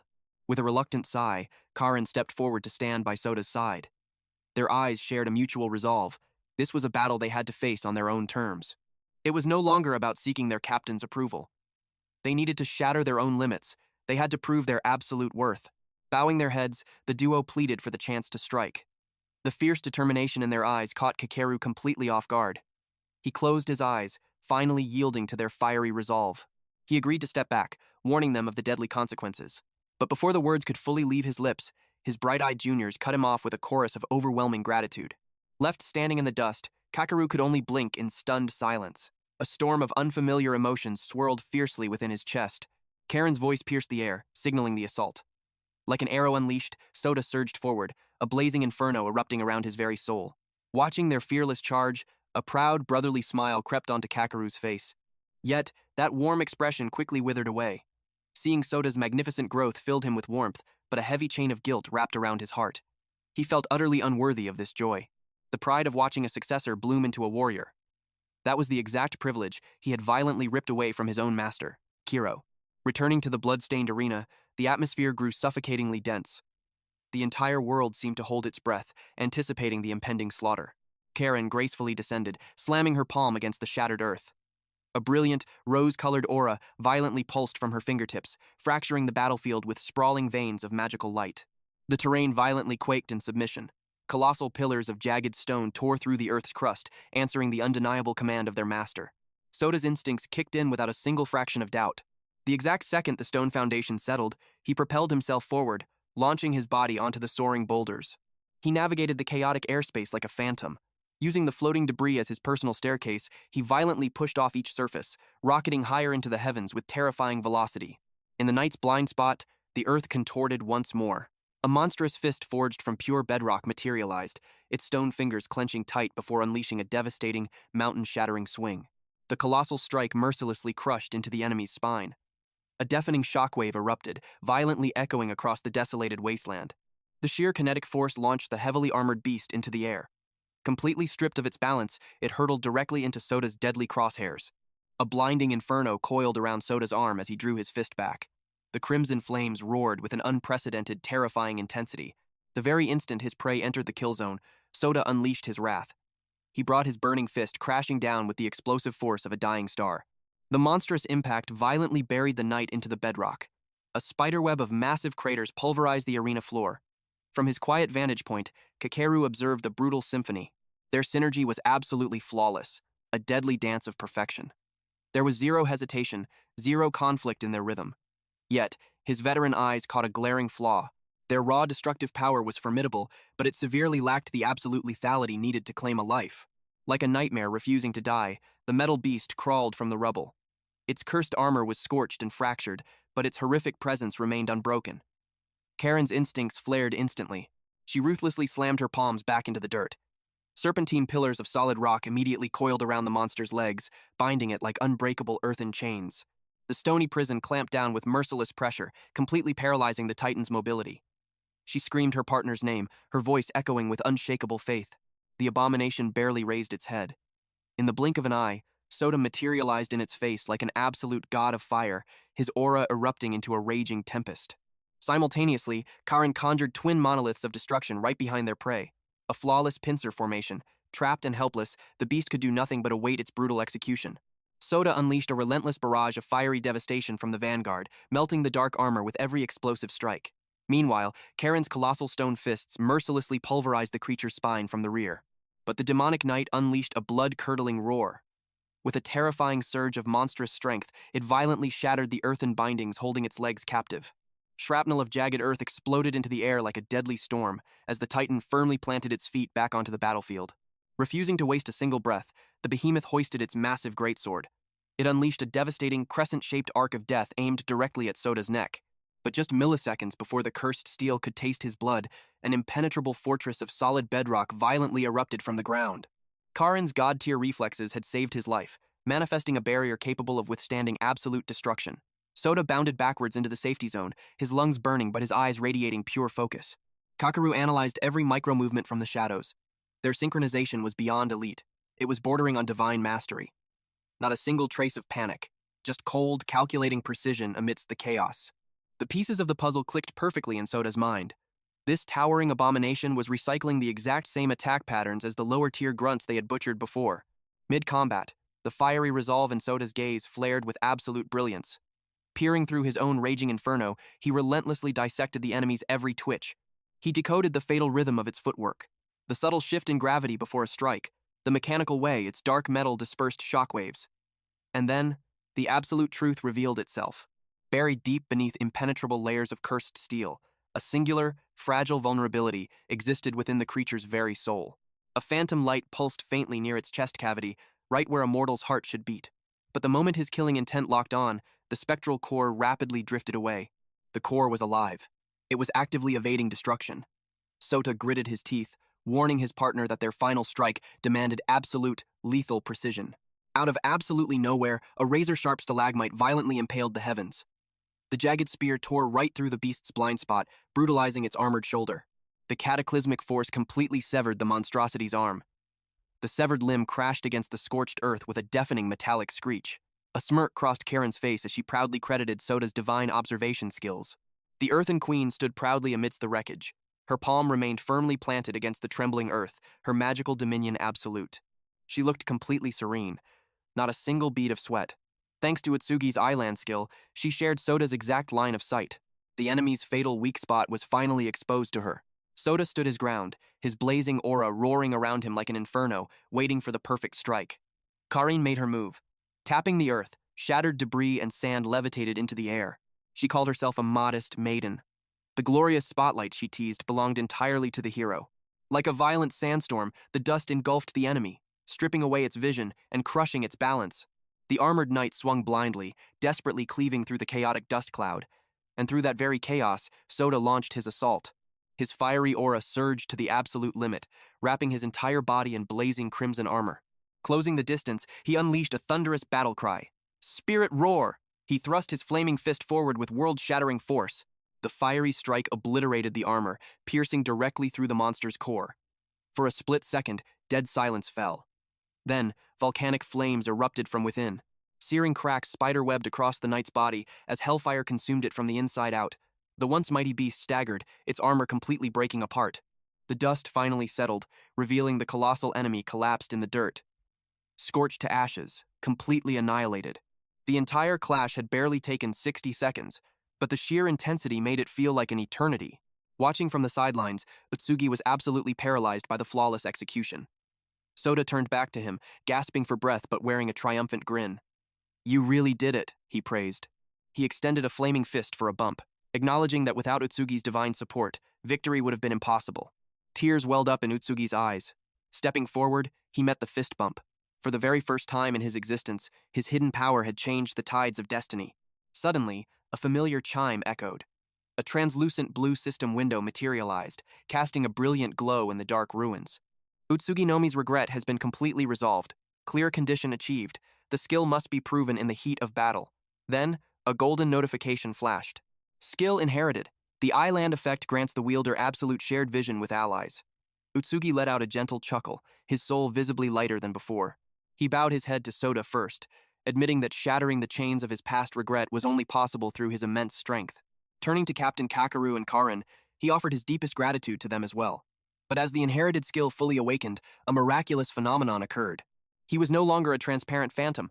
They could actually see him, standing right before them in the flesh. Kakeru blinked, utterly speechless. Karine stared in wide-eyed wonder, letting out a soft gasp. She confessed that, when she first learned about Island, she doubted its worth on a real battlefield. It sounded like a mere support trick on paper. Actually executing it in life-or-death combat seemed impossible. But Utsugi's flawless guidance had changed everything. His instructions were crystal clear, anchoring her focus through the chaos. Because of his unwavering presence, she unlocked her full potential. With a warm smile, she thanked him from the bottom of her heart. Utsugi simply beamed with quiet pride. He whispered that seeing their faces so clearly, just one last time, was more than enough. Our main character felt a rush of relief, too. But instantly, the atmosphere plummeted. Utsugi's expression turned terrifyingly grim. He warned them that the moment he crossed the gate, a suffocating sense of dread had gripped him. The trio froze in confusion. What dread? Which cursed gate was he talking about? His voice trembled as he explained the horror. A terrifying pull that threatened to erase his very ego. He realized that lingering in this cursed domain would inevitably twist him into a mindless wraith, just like the lost souls wandering the abyss. Those phantom remnants weren't like him at all. They were hollow husks, empty shells, entirely stripped of their humanity and memories. Leaving them with a desperate plea to stay vigilant, his essence began to scatter. No grand explosion, just a quiet, tragic fading into the wind. The remaining three stood in heavy silence. What does losing your ego even mean in a place like this? Soda muttered into the quiet dark. Was that the exact reason the wandering fireball hadn't followed them inside? Were the two phenomenons linked by some dark fate? Karen exhaled a long breath, complaining that Utsugi didn't need to drop such a nightmare-inducing warning right before his exit. Her eyes narrowed playfully at Soda. She asked if the great hero was getting cold feet, ready to tuck his tail and run. Soda fired back instantly, declaring he would never back down. The tension broke, and a brief wave of laughter washed over them. A needed moment of levity in the dark shadows. Snapping back to reality, Karen urged Captain Kakeru forward. Standing still was a death sentence. These cursed catacombs weren't going to conquer themselves. Looming before them was a colossal golden gate, overflowing with ancient majesty. Without a shred of hesitation, Kakeru pressed his palms against the massive doors. With an earth-shaking groan, the heavy ancient doors yielded, revealing a chamber of unimaginable scale. It was a realm of blinding extravagance. Everything radiated a pure divine gold. The towering walls, the polished floors, even the colossal pillars stretching into the dark. Ever-burning torches lined the perimeter. Their dancing flames reflected off the polished gold, transforming the cavern into an otherworldly underground palace. Before Soda or Karen could even process the sheer wealth, Kakeru whispered something chilling. This terrifyingly grand room, he remembered it. Suddenly, Karen thrust her finger toward the center, screaming for them to look. Cold sweat instantly drenched the captain's face. Resting in the dead center of the Golden Palace was an entity of colossal proportions, a gargantuan egg. Its shell was a pitch-black void, pulsating with vile streaks of gold and toxic purple. It didn't emit a blinding light. Instead, it leaked a crushing, suffocating aura, a demonic pressure that made the very air feel like poison in their lungs. Karen whipped her head toward Soda. "Do you know what that thing is?" she demanded. But as her eyes locked onto his face, her blood ran cold. He was completely frozen in terror. Pure terror gripped Soda's features, draining all color from his face. He stifled a heavy gasp, because standing sentinel beside the massive egg was an ethereal spirit. But this phantom wasn't a stranger. It mirrored Captain Kakeru flawlessly. Actually, it wasn't merely a reflection. It was the captain's very soul made manifest. A scream of absolute disbelief tore from Soda's throat. Suddenly, his mind snapped back to a recent memory. Yamato was lounging carelessly, chatting with Chairman Ryunosuke Bando. The silver-haired chairman leaned in, his aura heavy with deadly seriousness. He demanded to know if a living human's spiritual essence could wander the mortal realm independently. Tearing the wrapper off a sweet treat, Yamato casually nodded his head. He confirmed it wasn't a myth. After all, he had crossed paths with the phantom of Vice Captain Gu. There was zero doubt in his mind. Heck, Soda himself had stumbled upon Gu's lingering spirit in the dark catacombs, mourning him as a fallen comrade, only for them to later uncover the shocking truth. The apparition was an exact, living copy of the second squad warrior. Taking a slow sip of black coffee, the chairman brushed it off as a mere doppelganger. But Yamato instantly crossed his fingers into a bold cross, completely shooting down that logic. Their combat arts and divine techniques were a flawless match. This revelation only deepened the old man's frowning confusion. Yamato smirked mischievously, mocking the chairman for his painfully rigid imagination. A vein popped on the chairman's forehead. Sensing the rising, killing intent, Yusei delivered a swift chop to Yamato's ribs, demanding he take the situation seriously. Beneath that playful banter, Yamato's sharp gaze hinted at a dark hypothesis. Snapping his candy in half, the laid-back warrior finally confessed his true thoughts. During that brief underground encounter, Soda had spoken to the ghostly goo, and the Phantom's memories perfectly aligned with the flesh and blood vice captain. Every single hardship, every shared battle, they carried the exact same burden of destiny. Balancing the broken candy in his left hand and a fresh piece in his right, Yamato painted a chilling picture. What if a single thread of fate somehow fractured into twin timelines? Two distinct existences, both forged from identical origins. But then, his tone shifted into something genuinely terrifying. What if this entire reality is just an echo of a ruined world that came before? Snapping back to the Golden Palace, Soda's mind reeled from the impossible scene before him. The breathing, mortal captain stood at his right side, yet his commanding aura was simultaneously pulsing from the ghostly guardian near the egg. "Soda, look out!" Karen's desperate scream shattered the silence, bouncing off the majestic golden pillars. But time seemed to freeze. Before he could even shift his gaze, blinding agony erupted across his flesh. The strike was too divine, too relentlessly fast to track. A sickening sound of ripping canvas echoed through the hall, followed immediately by a horrific crimson fountain erupting from his back. His brain short-circuited. Reality unraveled. His combat instincts hadn't detected a single drop of killing intent, nor the faintest whisper of movement. His blind spot had been totally empty. As gravity dragged his broken body downward, a sinister silhouette materialized from the sanctuary's deepest shadows. A nightmare reborn. It was the very same terrifying adversary that had decimated Nishida's elite unit. "First blood is mine." The assassin gloated with absolute arrogance. The lethal gash carved across his spine was a masterwork of butchery. A fatal, flawless stroke. A terrifying crimson pool rapidly eclipsed the sacred golden tiles beneath him.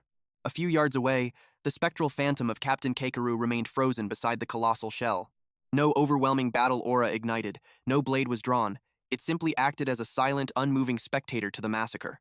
Yet, its ethereal face was twisted in deep bewilderment, completely lost in the chaos. Yamato's haunting words echoed like thunder in Soda's fading consciousness. Was humanity trapped in an infinite loop? Soda's mangled form collapsed heavily against the divine architecture. Just paces away, the captain's spirit stared down at his dying subordinate. Bereft of fury or sorrow, the phantom's eyes held nothing but hollow emptiness. Disregarding her own safety, Karen threw herself across the battlefield, crashing painfully onto her knees. Tremors of sheer panic violently shook her frame, but her resolve never wavered. She viciously ripped the fabric from her uniform, acting on pure survival instinct. With everything she had, she slammed the makeshift bandage against his gaping chest wound, but the crimson tide greedily devoured the cloth in mere seconds. Looming from behind, Kakeru's ghost maintained its eerie vigil. It coldly observed Soda slipping into the abyss, watching his life force leak relentlessly onto the polished gold. But death did not claim him yet. Soda's eyelids flew open, only to realize the majestic sanctuary had entirely vanished.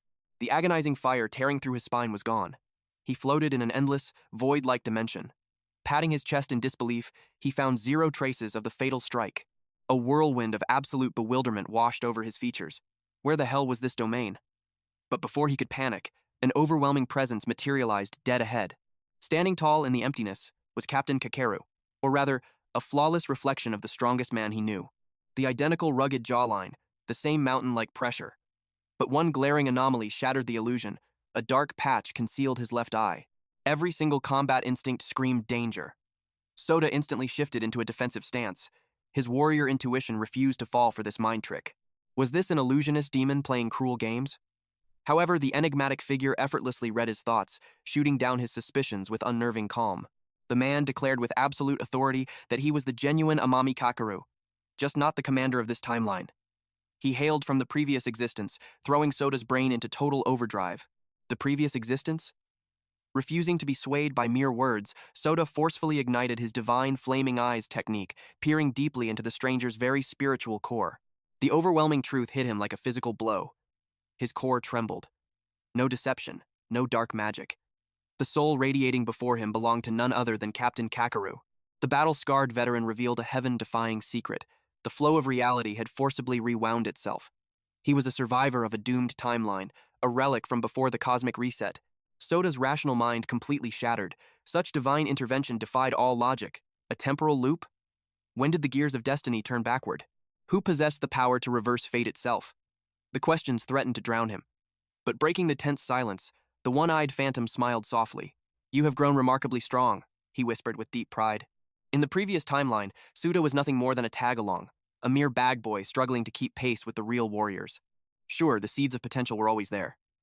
But this, This was an entirely different beast. One glance was all it took. His aura had transformed completely into that of a true fighter. Suda flinched at the unspoken praise. Stronger? He felt like an absolute fraud, having just been swatted away like a mere insect. The crushing weight of weakness anchored him down. But burying his frustration, he asked the one question burning a hole in his mind. In that previous life, did he meet a grim end? Kakeru solemnly shook his head. No. Suda had survived the nightmare. The one who perished was Kakeru himself. Suddenly, a haunting vision flashed across his mind's eye. A bloody, broken Suda sprawled across the cold stone, Karin shrieking in absolute despair beside him, and Kakeru, standing frozen in the background, completely powerless to change fate. The crushing truth hit Kakeru like a physical blow. This loop was his second chance at defying destiny. Yet, while Suda had forged himself into a weapon, Kakeru remained frustratingly unchanged. Meanwhile, deep within the radiant golden hall, the enemy stood mesmerized before the colossal egg, gazing at it with sickening, religious fervor. To his twisted mind, it was a vessel of absolute divine perfection, a moment of sheer, unadulterated ecstasy that eclipsed his entire miserable existence. Tears of pure madness spilled down his cheeks as he praised his past self for guiding him to this absolute treasure. He fully believed his inherited memories were a sacred blessing to their empty void. Then, a phantom memory shattered the illusion. Kakeru, broken and kneeling, next to the mutilated corpse of Kaichiro in this exact same room. And towering over them was this exact same monster. Snapping back to the present, the villain was still drowning in his twisted joy, until a colossal fist annihilated the air right behind his spine. The devastating impact launched the madman like a rag doll. He shattered against the holy golden wall, leaving a massive crater of spiderweb cracks in his destructive wake. The striker was none other than Kakeru. The captain stood firmly planted, his entire body trembling with world-shaking fury. The murderous aura radiating from him screamed one undeniable truth. Nobody touches his subordinate and lives to tell the tale. Karin was completely paralyzed. Between her captain's blinding rage and Suda's rapidly pooling blood, her mind was short-circuiting in the chaos. Even clinging to the edge of consciousness, Suda felt the terrifying shockwave. That strike was absolutely monstrous. A normal human would have been erased on a cellular level, but the spectral voice of Soul Kakeru echoed deep within Suta's mind. Even with all that overwhelming power, it is still not enough. Before the dust could even settle, the tide of battle violently flipped. Kakeru suddenly staggered backward. A blindingly fast slash tore straight across his eye. Crimson painted the air as agonizing pain forced the captain to recoil, desperately clutching his ruined face. Karen's heart plummeted into the icy abyss. Both her vanguards were falling, and like a ghost born from nightmares, the enemy materialized right behind her. With a sickening sigh, the villain mocked his own blade work. He called it a sloppy swing, whining that he had aimed to cleave Kakeru's skull in half, but his mangled right wrist had ruined the execution. Kakeru ground his teeth together, swallowing the agonized scream clawing up his throat from his burning, lacerated eye. His unyielding pride refused to let his knees touch the floor. Seeing this fierce defiance, the enemy sneered and told him to shut his pathetic mouth. The madman barked that he was the real victim here. They had defiled his ultimate moment of transcendence. With shaking hands, he retrieved a mysterious glowing vial. He spat on them as worthless lumps of trash, demanding they fall to their knees and worship his absolute mercy for not immediately erasing them for this unforgivable sin. With a grotesque display, he unhinged his jaw and drained the strange elixir to the very last drop. The instant the cursed liquid hit his system, his pupils ignited with a demonic, blood-red glow. An overwhelming, suffocating aura exploded from his core. His patience had officially run dry. With a sickening crunch, his shattered bones violently snapped back into perfect alignment. A demonic smile stretched across his face as he vowed to butcher them all, scatter their remains, and fertilize the earth with their dust. Fighting through the blinding haze of blood loss, Suda's tactical mind raced. This was not just a villain. This was a catastrophic force of absolute insanity. He had to rise. He could not let his captain fight this monster alone. But as he forced his broken muscles to move, Soul Kakeru's phantom presence anchored him down. Stay down. He does not need your help. Confusion warred with the agonizing pain in Suda's mind. Why hold back now? But Soul Kakeru's response sent icy chills down his spine. I know the dark depths of that man's soul better than anyone. Because I am him. For an eternity now, he has been desperately hunting for a graveyard, a place to finally rest, ever since the day he let Kaichiro fall. The sheer weight of that revelation struck Suda like a lightning bolt. The suffocating silence of the void thickened as the ultimate, heartbreaking truth was dragged into the light. It was Kakeru. Kakeru was the reason Suta's own father had met his tragic end. The phantom spirit locked his heavy, sorrowful gaze onto Suda, silently asking the one question that could alter destiny itself. knowing this dark truth. Do you still have the will to save Amami Kakaru? And that brings our epic chapter to a breathless close. If you are craving those juicy weekly updates for this legendary series, they are officially moving over to my second channel, Manhwa Updater. So, if you want to stay ahead of the curve and catch every single jaw-dropping plot twist, make sure to check it out and join the update squad today. Huge thanks for tuning in, everyone. Keep your aura strong, stay absolutely awesome, and I will catch you in the next one.